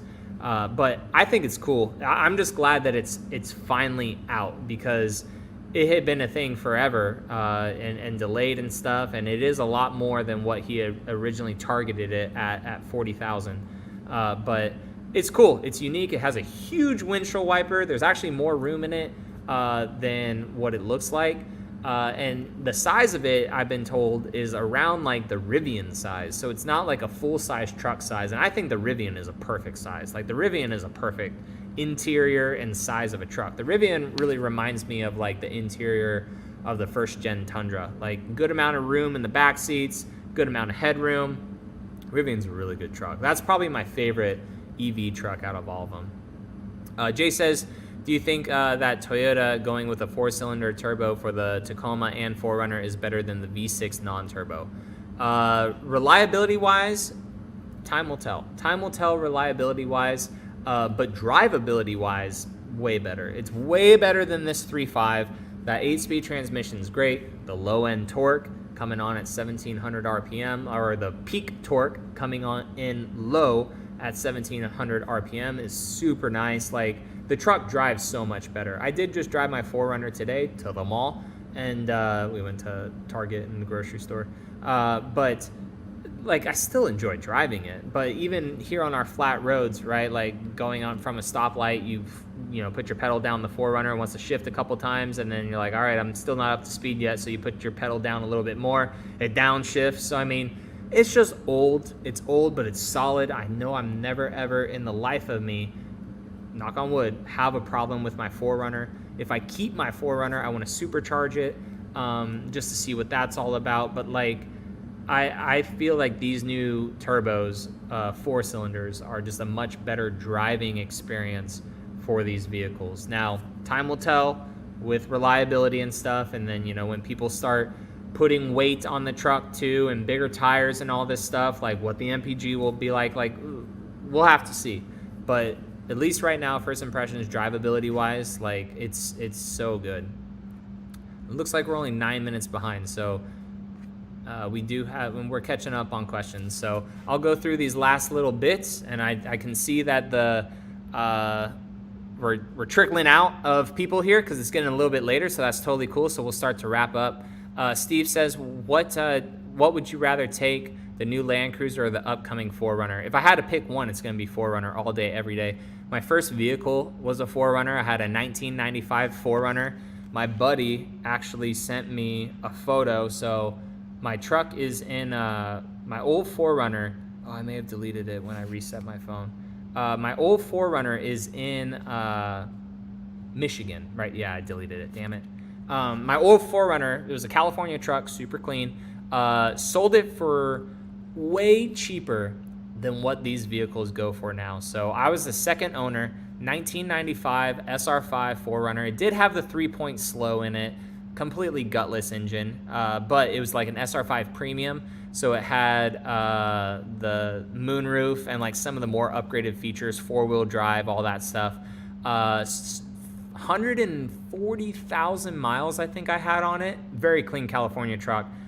Sold it for like $3,800 in 2013. So sold that one, and that was my first vehicle. Got a Silverado, all this stuff, and then I was like, I want a 4Runner again. I miss it. Got my TRD Pro, and the rest is history. And now I'm like Toyota stuff and YouTube and everything. But my buddy, when we sold it, it was going to Michigan, and my parents knew that. And so my buddy sent me a photo. He's like, dude, is this your freaking 4Runner? I was like, holy crap. And upon further investigation, I like zoomed in, I paid, I tracked the license plate. Like, I don't recommend any of this, guys, but I tracked the license plate and all that stuff, and it was not mine. It was a different one. However, my mom was able to find the VIN of my original 4Runner from when I had a car accident with it, and the claim was through a dealership, and she was able to get a VIN.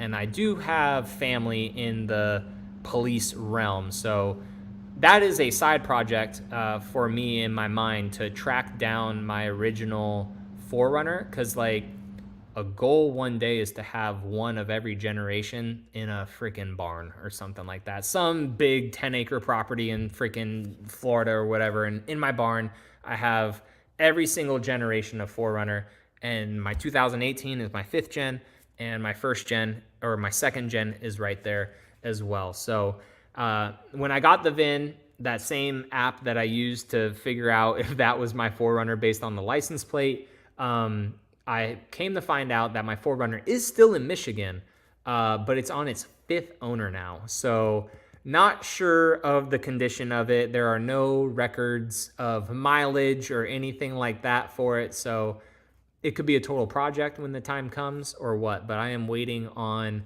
some more information from some family that I have in some places to figure that stuff out. Hollow says, hey John, the air dam at the bottom up front, is there still good ground clearance? I know you can take it off easily, but just wondering since you saw it in person. It hangs low. There's probably, I don't know, maybe 8 inches of ground clearance. Maybe not even that, maybe 6 inches. I would really have to see. I'm pretty sure my truck is still going to come with it. I think that they just took them off at the off-road event, so they weren't messing with it all the time. Like, they don't want you to drive, because like we were at a hotel and we drive to the drive event, and in order to get there, like, they allow us to just drive the vehicles there. So you get the first impression with the vehicle, you get there, the event crew, they stage all these trucks all over the place. So they'll take all the TRD off-roads, they put them right in front of the off-road course. You have all your road vehicles to go on the other road course. You have your static display ones and stuff, and content creators, boom, they just go. And like, people are off-roading, people are driving, people are taking the static vehicles to just do B-roll and all this stuff with A-roll. So I think that they just had them off prior to the event because they didn't want us to drive the trucks there. And then there's 5 TRD off-roads, and yeah, they wouldn't take that long, but then they have to undo all of them. They have the plastic just sitting there. That's not a good image. So I know the TRD off-road is lifted up a little bit more. So to give you like a better answer, I'll just wait until I get mine to really see the ground clearance and everything with a TRD off-road for that. No problem, Alejandro. And catching up on the last little bit of them, Chris says, yes, the DJI will be perfect for what you're doing. Heck yeah. And the cool thing too is like I've seen that you can have an action cam clip to it, and I can use it like in the car too. So if I just want the tiny camera sitting there with it face tracking me while I'm driving, and then the gimbal like kind of moves with me while I'm driving too, I think that would be very good as well. And honestly, like it's a lot of money, but it's not that much money. Like for everything that you get for the creator combo, it's $660. I have another iPhone. I have an iPhone 13 Pro that I'm selling because that was like my second phone when I do like 2 phones in the car and stuff. I already had someone offer me $450 for it. So like selling that phone that's been paid off for 2 years, and now I'm only like $210 shy of buying the DJI Pocket. And the only other cameras, like I've used GoPros on this channel in the very beginning, which looking back on that content now, it's so bad.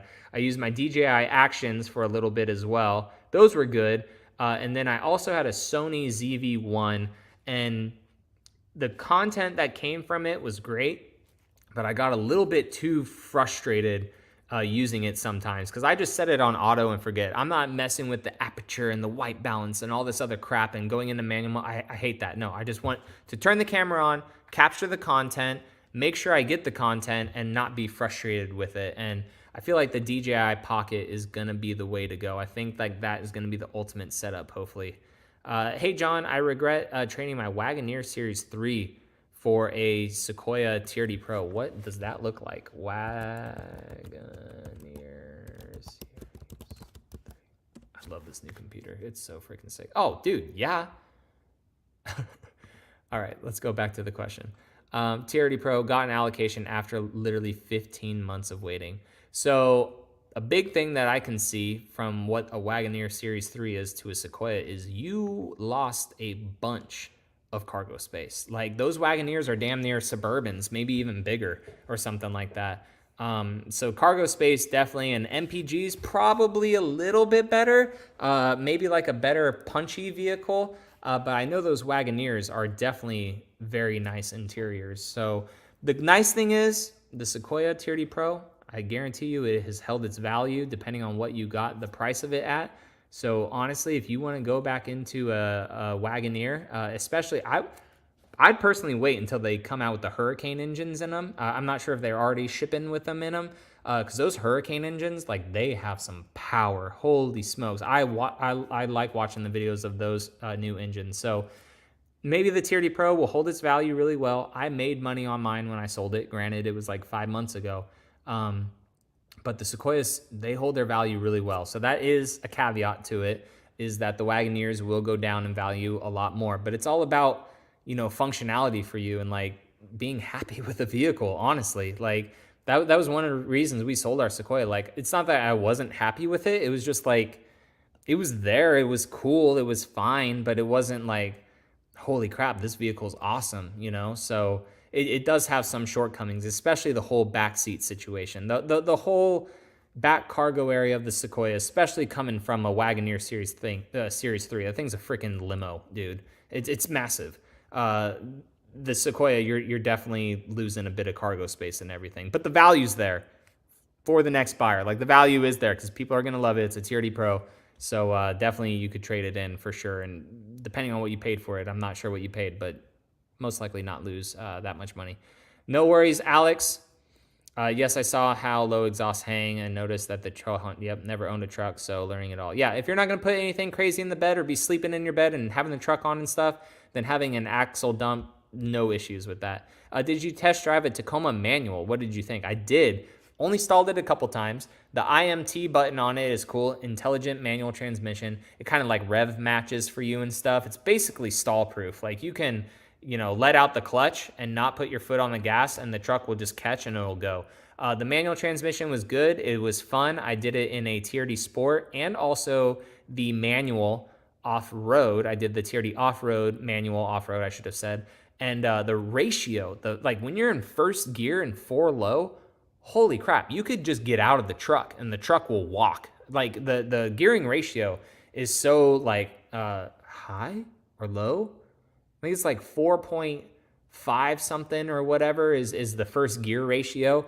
And it's like so low. And like I went over rocks like this and the truck was like bucking a little bit and it dropped down to like 500 or 800 RPM. Like it just dropped down and it did not stall. Like, and I think I had IMT on at that point.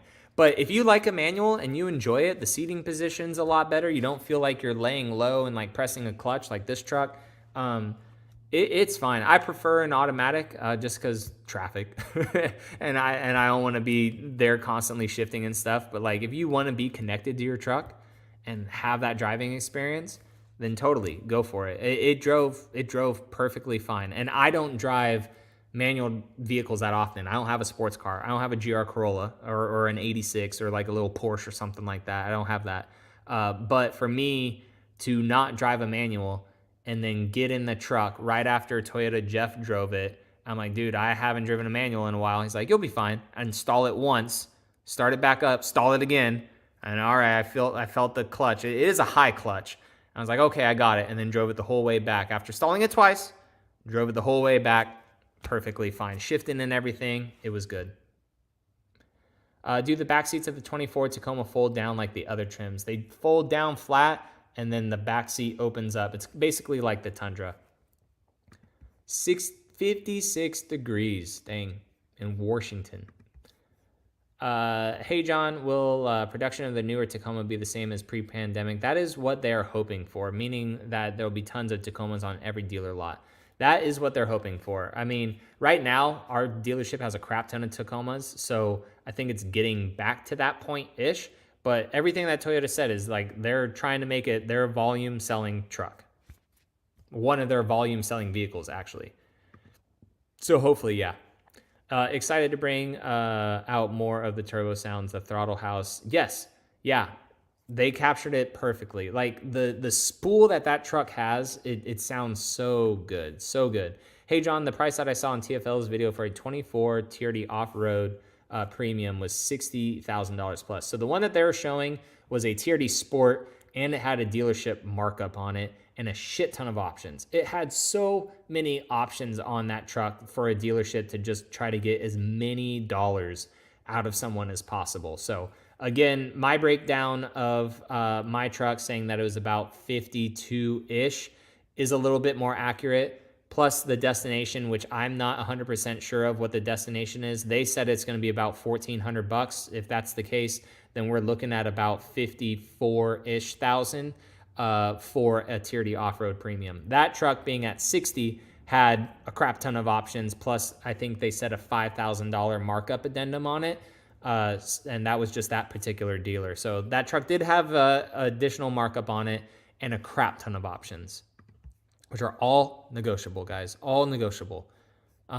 Hey, John, given that the Trail Hunter is a Halo model, do you expect dealerships to still try to add options to the Halo models? I think they will, just because the Trail Hunter, like they may try, there will be dealerships that try to like build it totally up as like a crazy Overlander and stuff like that. So 100% there will. But hopefully you can lock one in on allocation and like say, hey, this is the one I want. And when a Trail Hunter comes, guys, please don't put any accessories on it at the port. So that's like the only way you'll be able to get like a super stripped down vehicle, guys, is if you and your dealership communicates with you like, hey, I have my deposit down on a truck. I don't want the PPF. I don't want the Toyota guard. I don't want the pinstriping. I don't want the inlays on the frickin' tailgate. I don't want this. That's you just have to communicate with your dealership on a truck, hopefully before it gets like to the port, to get all those options on. That's what I was able to do with my 4Runner. That's what I was able to do with both Tundras. I was able to have the allocation at the dealership. They said it was coming. It wasn't quite shipped yet from the actual the freaking TMMTX in San Antonio. It wasn't shipped from there yet. So like, do you want anything added to this? I was like, no. I don't even want floor mats. So my Tundra came with no floor mats because I knew that I was going to put last fit floor mats in it, right? So I didn't pay for that. So if you're able to lock on that stuff, like if the truck's already at the dealership, it sucks, right? But like if you're able to get it before it gets to the dealership, then that's the best way to save money on all the extra crap. Going back to the Tesla Cybertruck, Tesla pricing is dynamic. So as production ramps up, prices will come down in a year or two. So that is the crazy thing about Tesla pricing. And that is exactly how it would be also, right, if dealerships were completely eliminated and the manufacturer itself does the price, right? Because that's what Lexus or Tesla does. If they have so many vehicles that they're sitting on, they're going to give you the incentive to buy the vehicle. But when Toyota sells these vehicles to the dealerships, it's now on the dealerships to give the incentives if they have a crap ton of trucks on their lot, or if they have no trucks on their lot and it's a supply and demand situation, which I feel like is sometimes intentionally made by Toyota, which does suck. But it's basically, if you get rid of dealerships, then yes. So people, I remember this because people for Tesla, like literally a week prior, had bought a Model 3 or whatever model it was, Model S, I don't even know. And then like the next week, the price dropped by 10 grand, right? So now everyone's value of their Tesla, whether they just bought it or what, even used prices, poof, dropped. And I remember Elon Musk doing some tweet or something like that. He's like, you guys didn't complain when like I raised prices by 15 grand and like everyone, I don't know if it was 15 grand, but like, anyways, what I'm getting at is you're completely right. Like they dictate the price because they are the dealership essentially, right? Cybertruck is a full-size truck, 8 inches shorter in length because of the shorter nose. So same in width too then? I need to look at that stuff then. Because I was, in videos that I was watching, like MKBHD, he did one and he, I believe, has a Ford Lightning, or he had a Ford Lightning there. And he said that the Cybertruck was smaller than the Ford Lightning. But he could be wrong too. He knows some stuff about cars. He didn't seem to know a whole lot about trucks. But his video was still super informative. Please do a Magnuson supercharger. That would be super dope for long-term reliability. 100%. Like the 4Runner, like if I'm keeping my 4Runner, which I really, really hope to, it's going to get a full paint correction on it. I'm going to need to repaint the rear bumpers. I'm basically like going to restore the truck back to stock. And just like have it on a battery tender, have it be the dog mobile and stuff, and put the supercharger on it, clean it up, make it better. Cause like if you look at my 4Runner up close, like it's seen some stuff. Like it has pinstripes from off-roading all down it, little nicks here and there, little dings from the mall, right? Grocery store lots, like just dumb freaking people that don't know how to open up a freaking door on like dents on the vehicle. So and also self-induced dents as well, like on my roof line and stuff when I try to take the stuff off. So I want to like the 4Runner's in amazing shape, but I do want to restore my 4Runner a bit, put some ceramic coating on it and stuff, put the supercharger on it, new suspension. I'm actually going to be putting new suspension on the 4Runner soon because the Bilstein suspension, it's old. It has almost 40,000 miles on it. It's 6 years old at this point. It does have the Westcott kit, which doesn't make the truck ride bad. It's just the suspension is just old at this point. And we're going to be putting some Old Man Emu, their new suspension on the 4Runner soon. I need to get with Yoda Mafia on that. Speaking of Yoda Mafia, if you guys are in the local area like Pensacola or Lower Alabama or Destin, Panama City Beach, whatever, they're having a toy drive on this Saturday up in Holt at their place. So that would be pretty cool. Shorty says, I think the 24 Tacoma Hybrid will be worth waiting for the price. It will, both in power, hopeful MPG, and hopefully it's not that much crazier expensive. Hey, John, is the 24 Tacoma TRD Pro a plug-in? It is not. Also, any advice for someone looking to buy a 24 Taco as my first new vehicle? Just be patient. If you have a vehicle right now, or as your first new vehicle, yeah, just be patient. Wait for prices to come down. Wait for the market to calm down a little bit. Like, wait for all of us crazy YouTubers to get all of our vehicles, right? Maybe make some videos on it, the pros, the cons, issues that we have with the trucks, things to watch out for. Maybe just wait it out just a little bit. But I have a good feeling that the truck will actually end up being pretty good.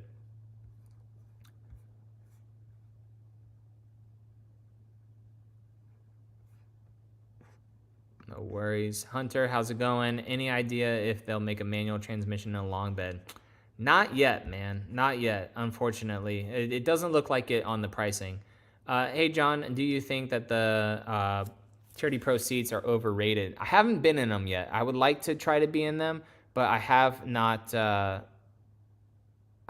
seen them. Or sat in them, I should say. All right, I hope that did that. There was just someone that was posting stupid ass comments, so hopefully I was able to block them. Yeah, so hopefully with the drive event for the that's why like having live streams are good sometimes when you have good people in here, and then people just do a rant in the comments, and it's like, why, like, why, who like angered you as a child? And I don't have a moderator because it's just me. I just like to be on these and people. So sorry if you guys read any of that. Yeah, so I want to sit in the truck. I'm not sure what type of off-road course we're gonna have on the for the hybrids and stuff, but hopefully we have like kind of a technical off-road course for like the Trail Hunter and the Tier D off-roads. And it'd be badass if we had like a high-speed kind of pre-running course or something like that for the Tacoma Tier D Pro. That would be really, really cool. So that is official then, 14.95 for the Tacoma destination and handling. And I'll let you know right now, Ryan. So I am going to DM you about that. There are like Tacoma owner pages that are kind of popping up on Facebook, but we have names for a couple of them, and a lot of them are just filled with just spam and trash. There are some like just Tacoma pages as well, like the Tacoma 4G forum. They have their own thing, but like we're going to try to build an owner's page as good as the Tundra one. So I wanted to DM you about that, or if you want to send me a Facebook message. Unless someone else, like a group I haven't seen, has already taken off. I'm not sure yet, but we do have a couple of the names for a general owners group. Atypical Gamer says, is it at all possible to get a Tier D Sport with a rear locker? It's not. To my knowledge, it's only on the Tier D Off-Road and the Tier D Pre-Runner. Is it rare for dealers to install OEM Toyota rear locker? Thanks in advance. No. I think that dealerships, they're not going to mess with that stuff, so it's really only going to be the Pre-Runner and the Off-Road and the Pro and Trail Hunter. All right, last little bit of questions. Ryan says, right on. Tom, how's it going? Cybertruck is 2 inches wide. What then? He was way off, dude. The mirrors are 88. See that? It's hard to watch reviewers all the time. And I mean, I'm not perfect by any means, right? Like, that's why I try not to say specs, because I don't really know the specs. So, like, I know the specs, but there's so many numbers all the time, so I'll just put it in the video. Like, when I edit the video, I'm like, yeah, that was the horsepower and torque. Okay, that's, like, the gearing and stuff. So I'll just, like, put it in the video so you guys can pause it and see, because I'm more of a visual person anyways. So that's crazy then, because he said it was, like, smaller than the F-150. Maybe it seems smaller because it's, like, that crazy roof and it just dives down and it's not, like, a massive brick. But yeah, if it's wider, then I don't know what the heck he was talking about. But appreciate that, man. I want to see one in person. I want to see one in person for sure. Because the Tesla cars, they don't really do it for me. They look okay, but the Cybertruck is like really just, it's out there for sure. No problem, dude. You're welcome. Would you recommend an SR Extra Cab, 4-wheel drive, or the Pre-Runner? Personally, I would go Pre-Runner just because of the suspension on it. The rear locker, well, it's hard too because 4-wheel drive versus 2-wheel drive, but a rear locker will get you very far for a lot of off-road things for the most part. Like crazy technical trails, no, but a rear locker will get you pretty far. And you could do aftermarket stuff in an SR as well. And so, I mean, like if you really want 4-wheel drive, then and a bare bones truck, just get an SR, add your own locker to it, and just call it a day. Like that would be a very good bare bones truck. You'd probably be close to the same price, like after labor and install, as an SR or as a TRD pre-runner, especially if you put like better tires and suspension on it. So like you'd be close to a pre-runner price, but I think that it would still be cheaper to go an SR route, and you would get 4-wheel drive. So if that is a deal breaker, then I would 100% just get 4-wheel drive. All right. I know I keep saying last couple questions, but there's always a couple that just pop up. But I appreciate everyone coming out. I will still do a couple more questions, but if you guys want to dip out, totally fine. I'm glad that the audio was great on this. I can't wait to listen back to it. We had like 180 people in here forever, and then we've been hovering around 100, which is, it's just so cool. And you guys just listen to whatever I have to say, and I just answer questions. Like, it's cool to just get back to the community like this for you guys. And it had been a couple of days. The last video we posted was Sunday. The off-road video is taking me longer. That was supposed to be up today, and then I got this new Mac, and I did migrate from my last Mac to this one. I was like, that can't take that long.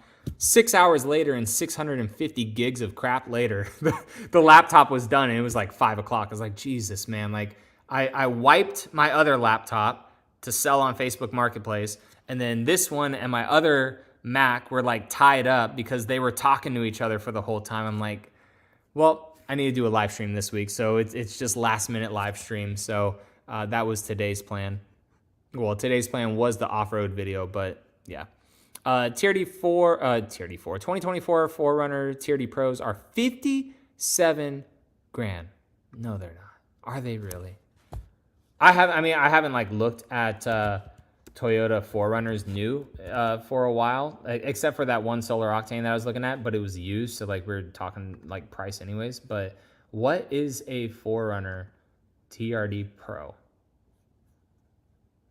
SUVs. Where are you at, 4Runner? God, such a classic vehicle, man. It looks so good. Build a 4Runner. Boom, boom, boom, boom, boom, boom, boom, boom, boom. Yeah, so TRD Pro starts at $54,900. Holy crap.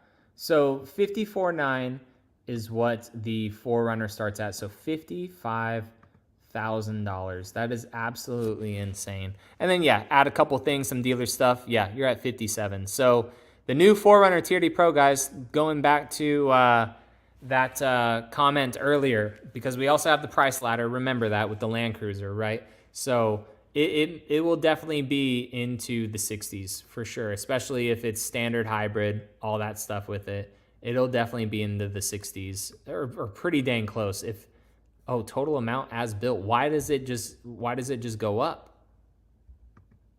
Why did it go up in price? Why does the 4Runner show me TRD Pro starting at a base MSRP of 54? I select it, and then I literally chose white, and now it's 56.2. That is insane. Bro, it is not worth that. Holy crap, it's so old, man. So I bought my 2018 4Runner TRD Pro for $42,000 or $43,000. And now a 2024, 6 years later, and all it added was a moonroof, the Apple CarPlay, JBL sound system, LED lights, Fox shocks, which are better than the Bilsteins, but not insanely better, and the Toyota Safety Sense. And it's gone up $14,000. That is wild. And y'all complaining about Tacoma. Toyota's selling the same freaking vehicle for the last 15 years, and it's gone up. Oh my gosh, that's crazy. Crazy, bro. I'm getting tired. That got me like riled up though, but I'm tired. That's insane. I haven't looked at 4Runner pricing in honestly a while. Like I'm being legit with you guys. I haven't. Okay, I'm over it. That's crazy. 56, Jesus Christ. Any idea if you can still recline the front seats with the rear seats down? You can. So the way that the rear seats work for the 3rd gen, it just literally folds on top of the seats. So wherever the bottom of the seat is, you can recline the rear seats back with that. Will the new Taco be as reliable as the 3rd gen? I hope so, man. I really, really hope that the 3rd gen is... So when the 3rd gen came out, people were like, that new engine sucks. They should have stayed with the 4.0. So, and I'm sure when the 4.0 came out, people are still okay with it, but the 3.4 was just so proven in the 1st gen. So like, there's going to be the early adopters that are all about it, and then it's going to have to run its course. And then by the time the 5th generation Tacoma comes out and it's like a plug-in hybrid or something like that, or full EV, I don't even know how long it's going to be or what the world's going to be like in 10 years. But like, I don't know. People may be saying the same thing, like, oh, they should have stayed with the 2.4. Like, I'm not doing this EV stuff. So you never know. Like Toyota people always seem to be a generation behind. Like, there are those of us that are excited for like the new stuff, and we try it out and we're like, yo, this new Tundra, it drives way better than that old V8, right? Well, the V8 sounds better. Yeah, it does, but this one drives better, you know? So, but my V8's reliable. Cool. We'll see about this one. And it hasn't been off to a good start, but there are those that have over 100,000+ miles on them already, and they're only 3 years old, and those owners may not have had problems. So time will tell with a lot of that stuff. Time will definitely tell. Is your Tacoma sold? Just hopped on and curious. It is not. If you want to buy it, I will cut you a deal, bro. bluetrdjohn@gmail.com. I haven't officially made like a YouTube video saying that it's for sale, but I have listed it on Facebook Marketplace, and I have officially told my Instagram peeps that the truck is for sale. JR says, great content so far. I appreciate it, man. Thank you so much. Tom says, what do you think of the 23 TRD Pro versus a 24 off-road? I think that if we're talking about Tacomas, I think that the 24 off-road is pretty much as good, if not a smidge better than the outgoing TRD Pro. The TRD Pro of last gen, this one, it has a little bit more ground clearance. It has the TRD upper control arms, the Fox shocks, which are probably better than the Bilstein shocks. However, the new truck has BFG Goodrich tires. They have the new generation of crawl control. You have a nice big 14-inch screen. So if you if you upgraded the screen and you also upgraded the full 360 camera view, you could see all around you while you're off-roading. You have the front sway bar disconnect, the new crawl control, you can use the multi-terrain select and crawl control, I believe, in for high, whereas this one, I think it was only for low that it was possible. I have to double check on that, but it's a better truck. It's a better truck. It's a better truck in my opinion. There are some things with the Pro that are better spec-wise than that TRD Pro, but as a whole cohesive package, I think that the TRD off-road is a little bit better. Do you see the new Tacoma being ranked the best midsize truck in this segment? It has been, and I think Toyota did all that they can, man, to make sure that they retain that crown. This has been good. I appreciate it, Mike. I appreciate it. We are starting to wrap up because I'm not scrolling anymore.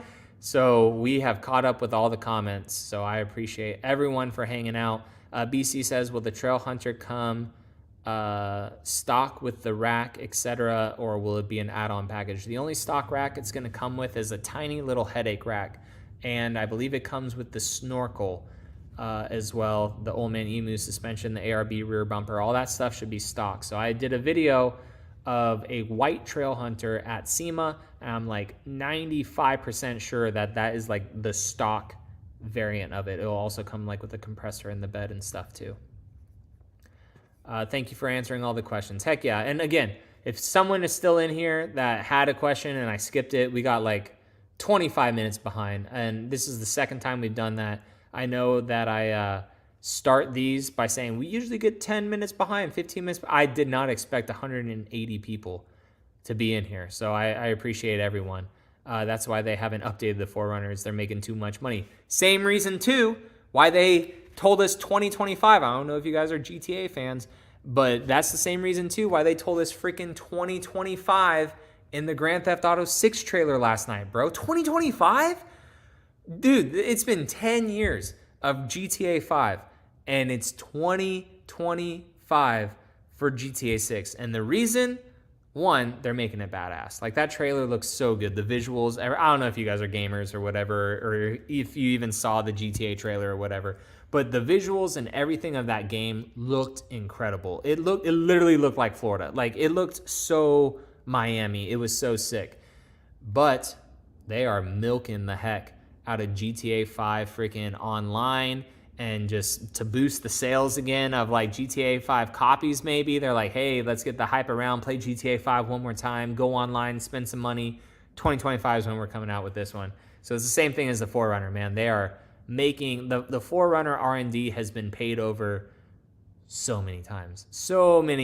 And again, a perfect example. I bought my truck for, I think MSRP was maybe 44 or something like that.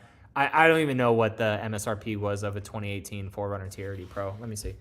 2018 4Runner.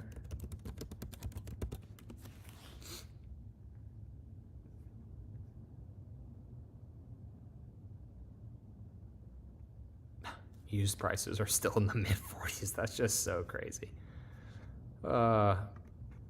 It doesn't show me base MSRP on here. How much is it? 2000.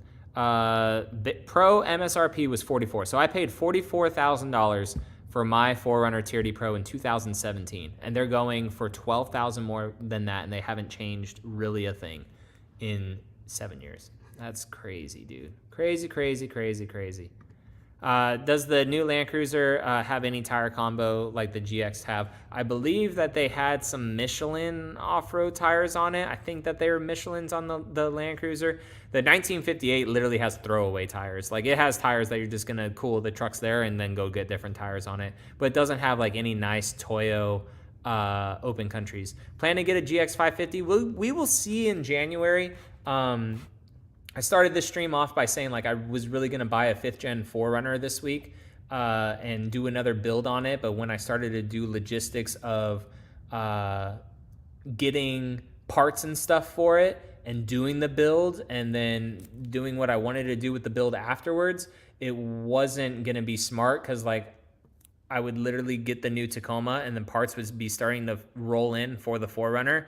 And then I'd be trying to show you guys 4Runner content. You're like, yo, dude, you just got a new Tacoma. Why are you showing us 4Runner content? So that was put on the back burner. But I may look at the GX come January after I drive it. And if I really like it, I may just have it for a couple months, which sucks because I do like to own vehicles for a while. Like this one, I said only 6 months, and I ended up actually owning this truck for about a year. So when people say, oh, YouTubers, they're just in and out of cars every other week. Like there are some YouTubers that do that, freaking Mickey. But I like to hold on to cars for at least a year. I really try to get like the most thought process out of the car. But I think if I do a GX and then into a Land Cruiser, the time that I have the GX may be rather quick, like 4 to 5, maybe 6 months. Because at the time that the GX comes out, I'll also have a Tacoma and then the Tundra. That's 3 car payments, which is a bit wild for how expensive these cars are starting to get. And then we are looking to move down to the Tampa area later next year too. So, or early next year, I should say. So if you guys know anything about buying a house, it doesn't matter if you make, I don't know, like whatever amount of money, right? Like if you're looking at a mortgage at $3,000 a month and you have $1,500 a month in car payments, like you have to make sure that your income is way more to offset that debt to income ratio, like just breaking it down super simple, right?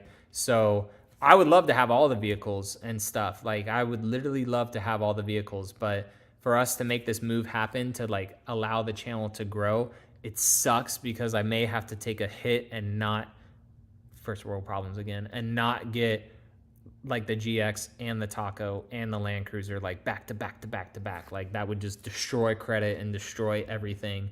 And then when we're like, hey, we want to buy this house now, like we're ready to close. And then the underwriters are like, what the F have you been doing the last 4 months? I'm like, I have YouTube, like I have to do this stuff. And they're like, yep, disqualified for the house, pack up your shit, go back up to that area of Florida. So I don't want that to happen.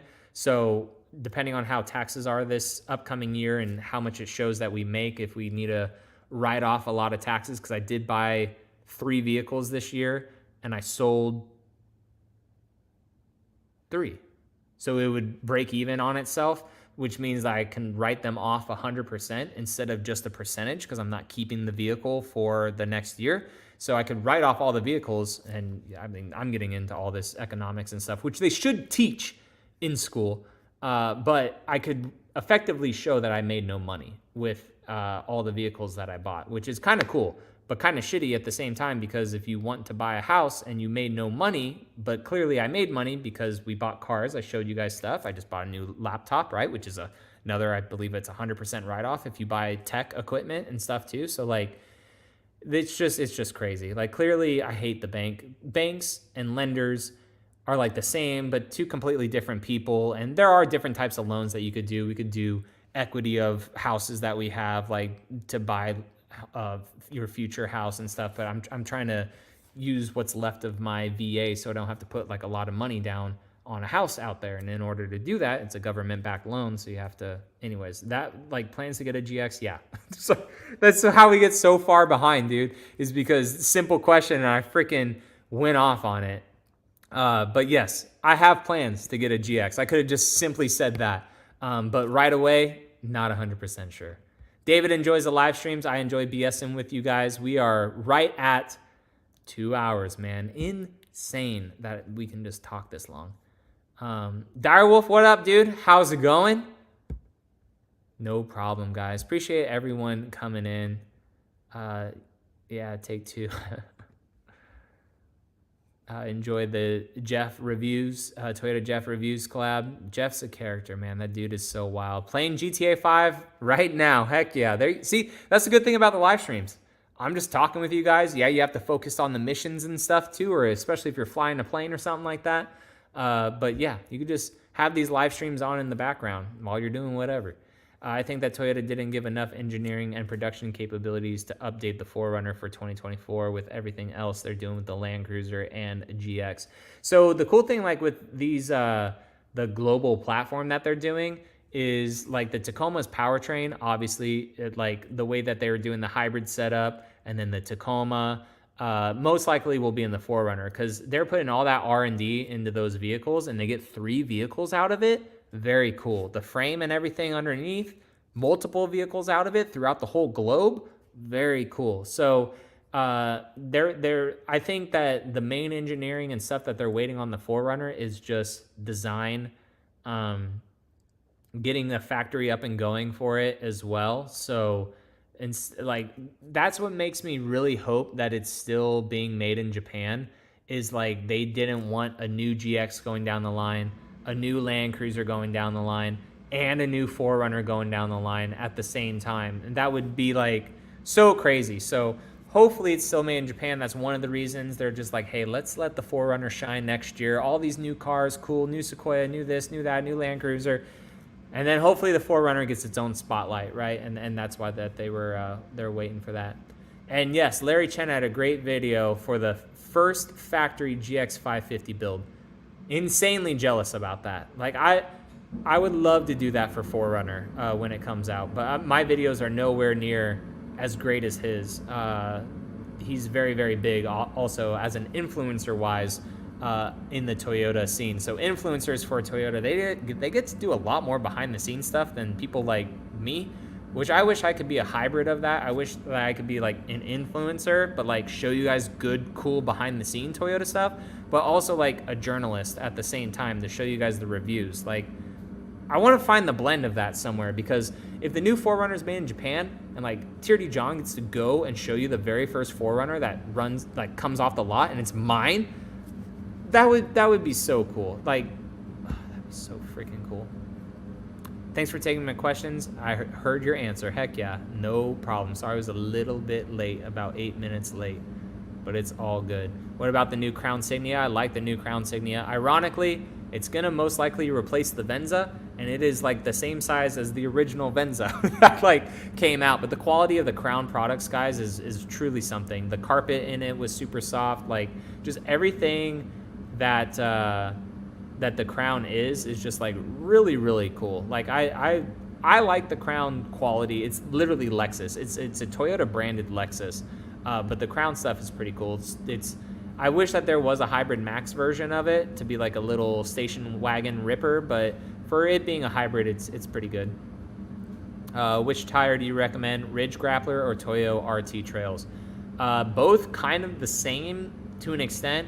Toyo is like, from what I've heard, the luxury version, like the more premium brother, I guess, to Nitto. Like, it's owned by the same company. I personally never ran Toyos, but people swear by them. I've had ridge grapplers. I have ridge grapplers on this Tacoma. I'm going to most likely put ridge grapplers on my next Tacoma. I like for it being an RT tire. It's quiet. It's aggressive. When you air it down, it has so much bite. It's so good. I enjoy the ridge grapplers. I can't talk about the Toyos, but like they're both RTs, so they're both hybrids. Yeah. Appreciate you guys watching. Lemon Lava Tundra. We are working on the Tundra with Toyota Corporate. That was one of the very first questions that I got, and I never updated people on it just because it was the first question and it went away. But we are ruining. I read this one at the same time. We are working on the Tundra to get it fixed with Toyota Corporate. Their engineers are aware of things, which is awesome. Working with individual that works with Toyota, he actually reached out after seeing my videos. We talk regularly at events and stuff, which is nice. So he's like, holy crap, just saw this. Basically, long story short, like didn't realize like the Tundras are like really like having these issues. Took it to the engineers. They said, yeah, we've heard about it.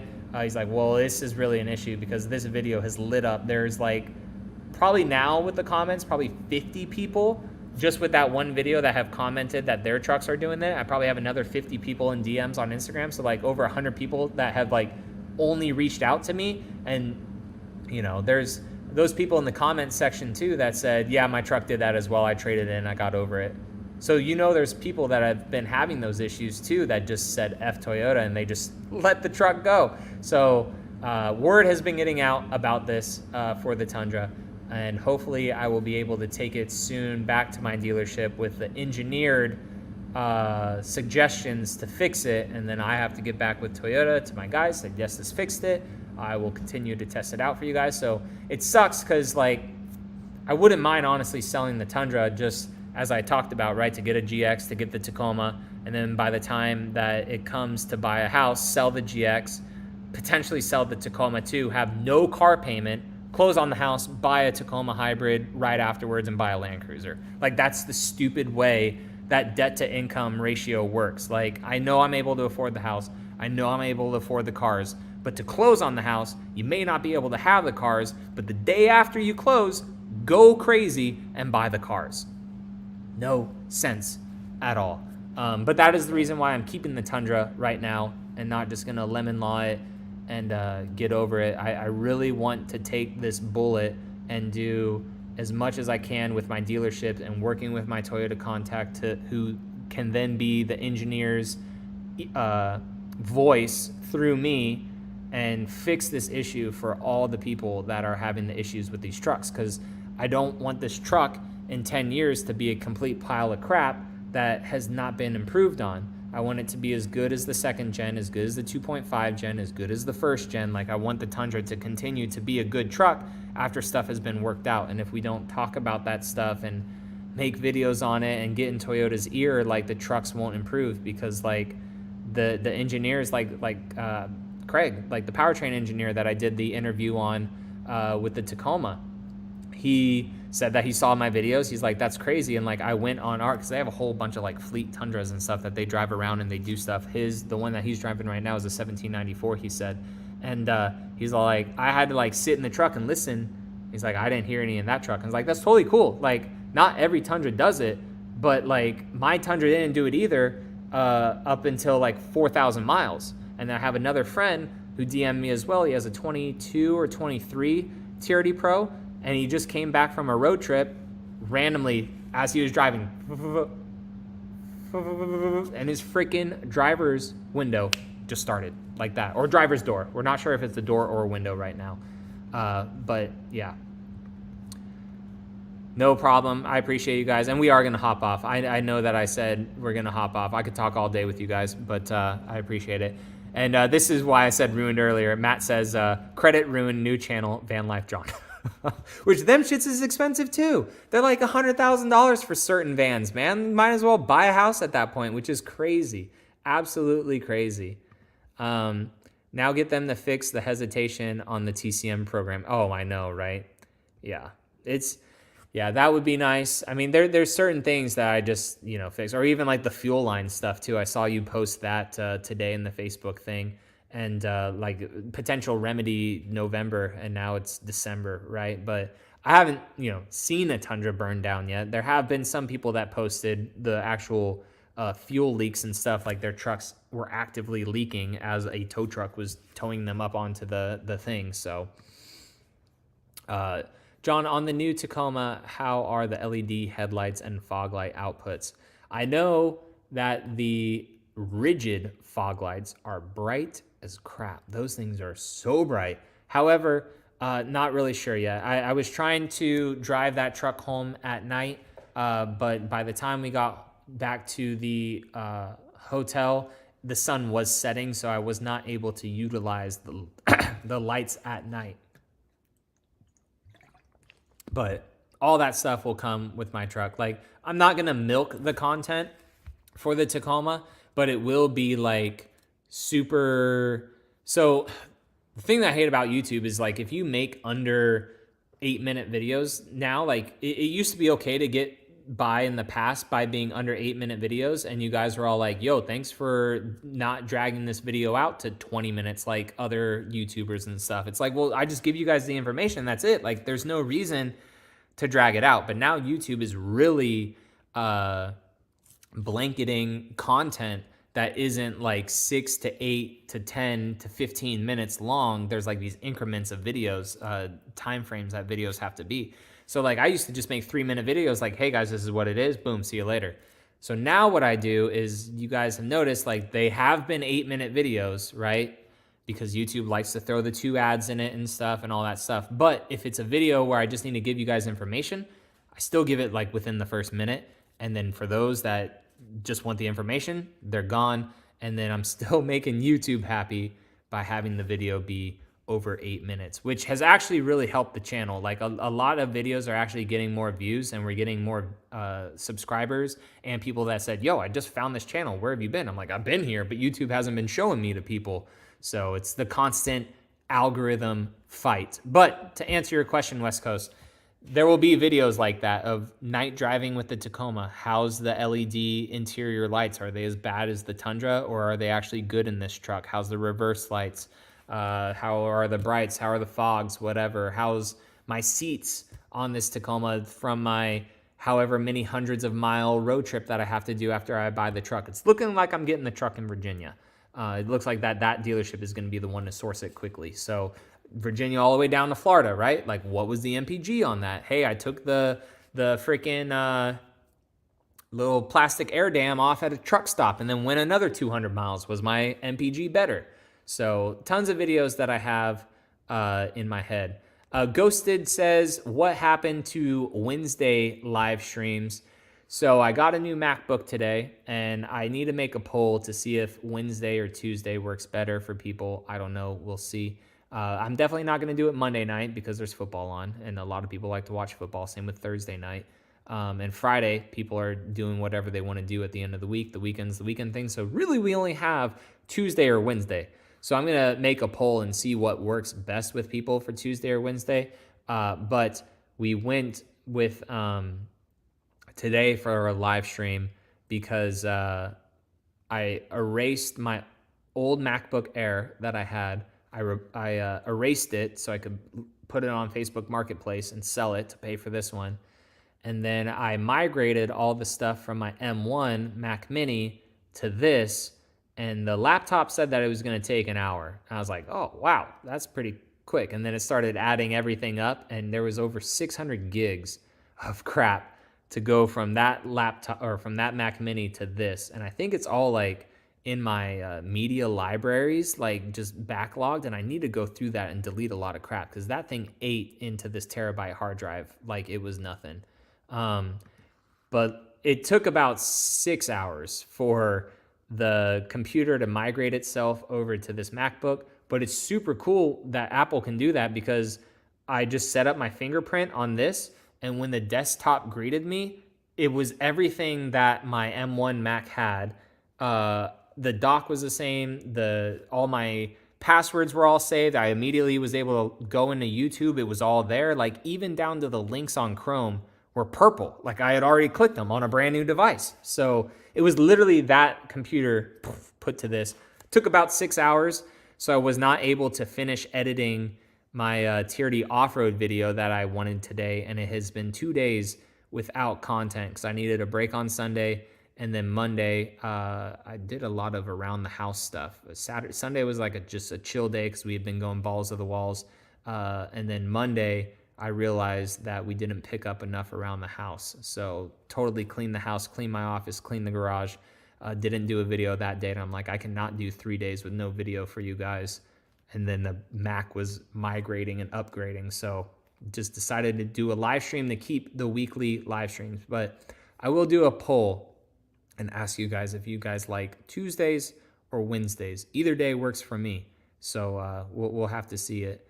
I think I missed Hollow's question here. Kind of the reason I want to wait for a 25 Tacoma model, let the bugs get worked out.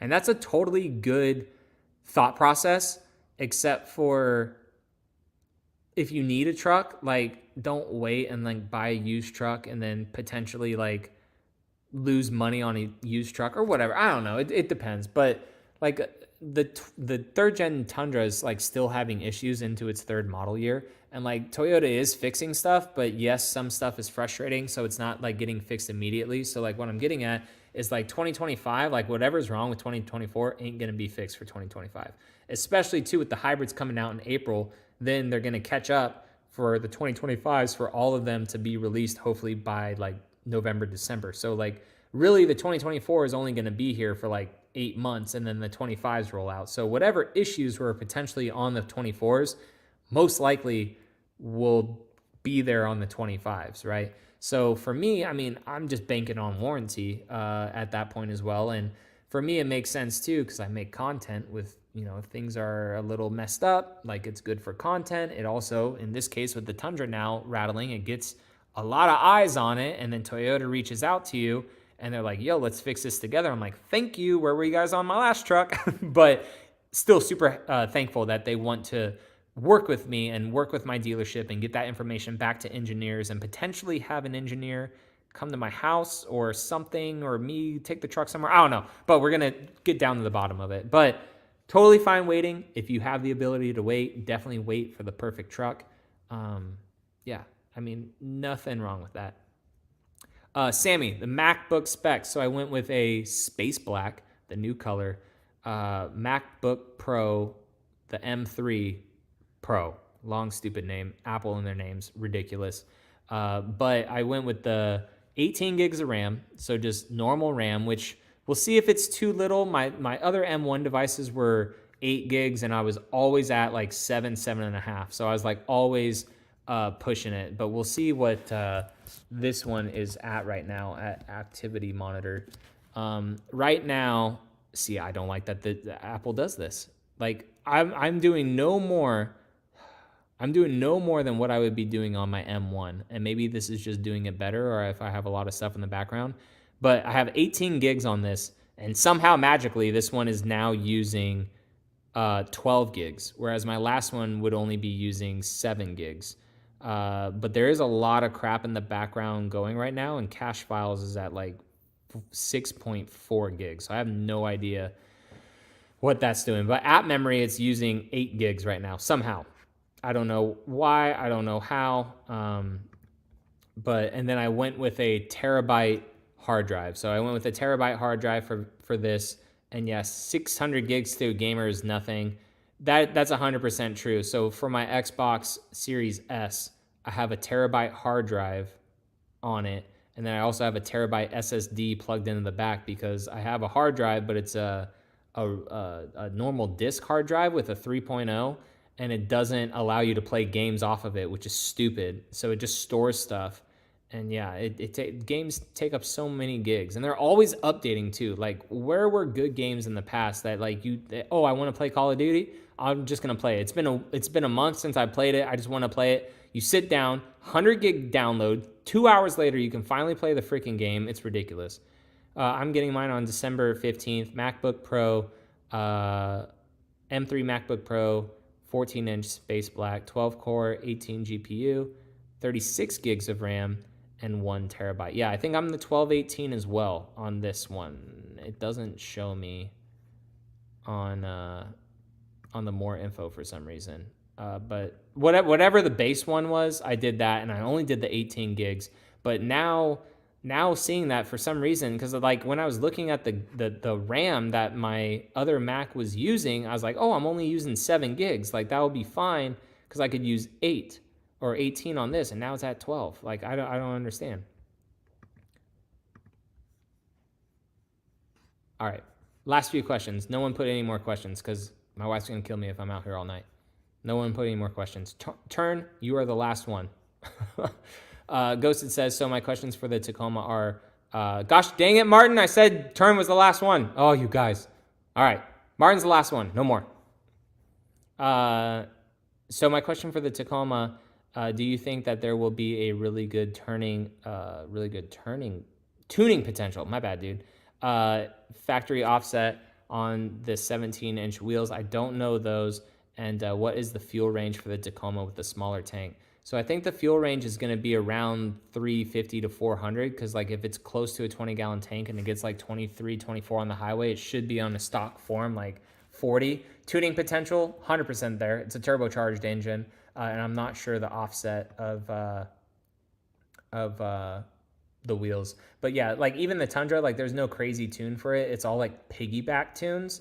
And I still have the AFE Scorcher. I wanted to put it in the truck this weekend, but it was also pouring rain this weekend.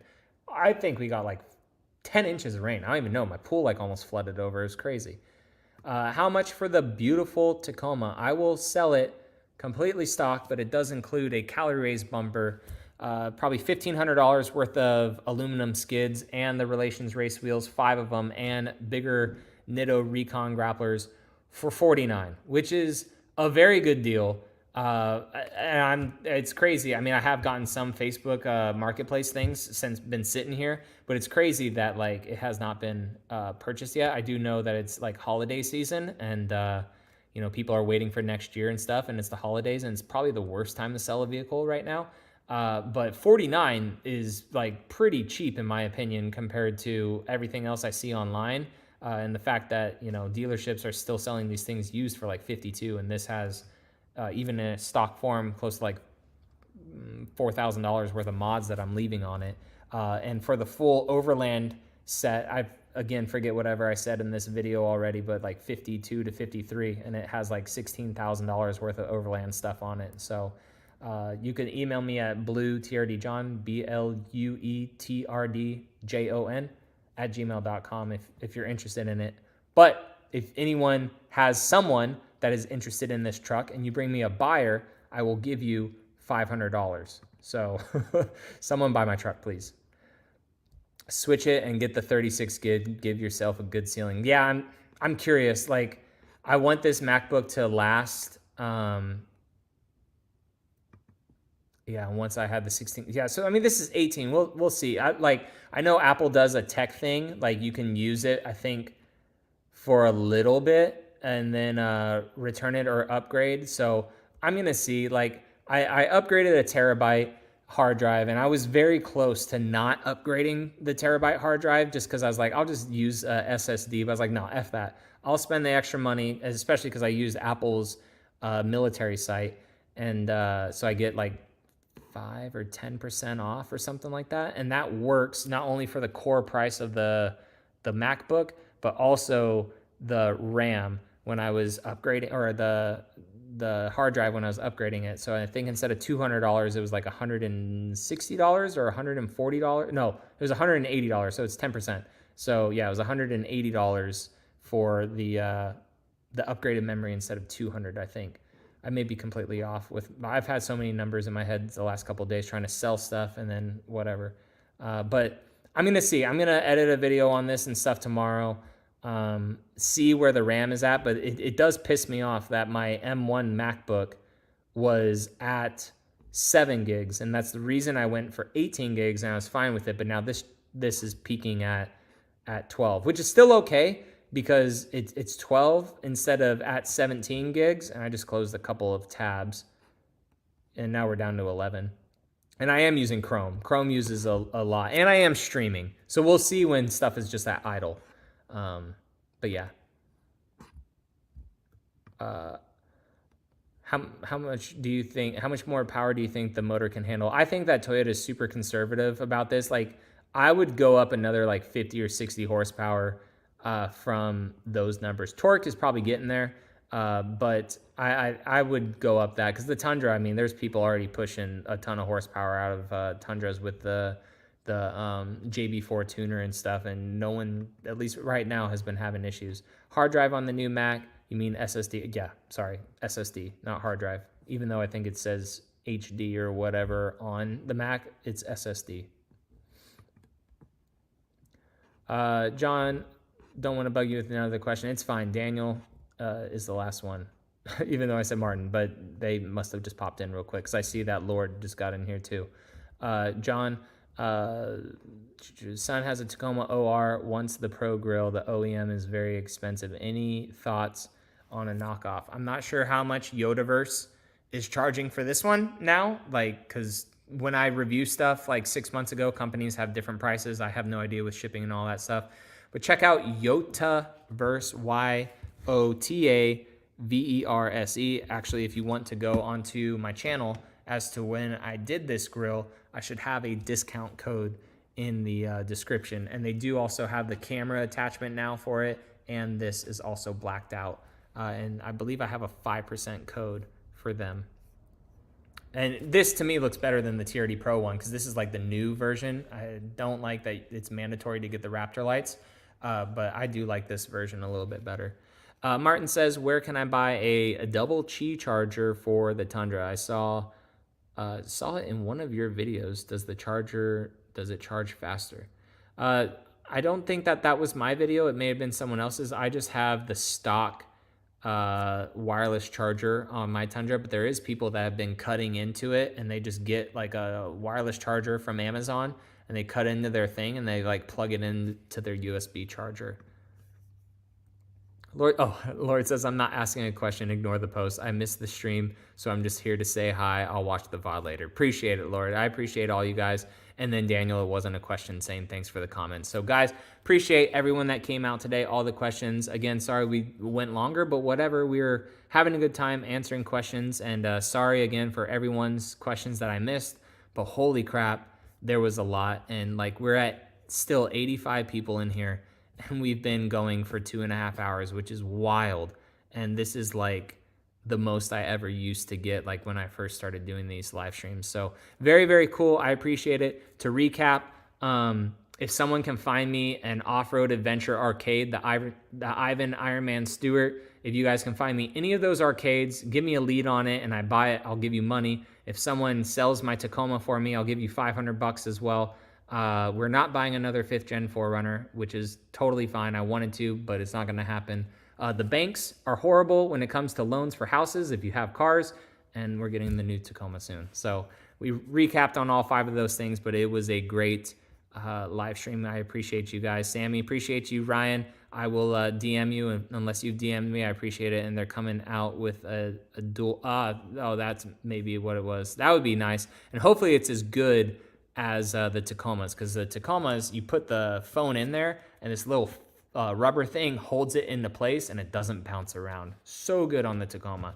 But guys, I appreciate you all. I will catch you in the next one, and we'll have a video tomorrow for you guys. So thanks everyone. Good night.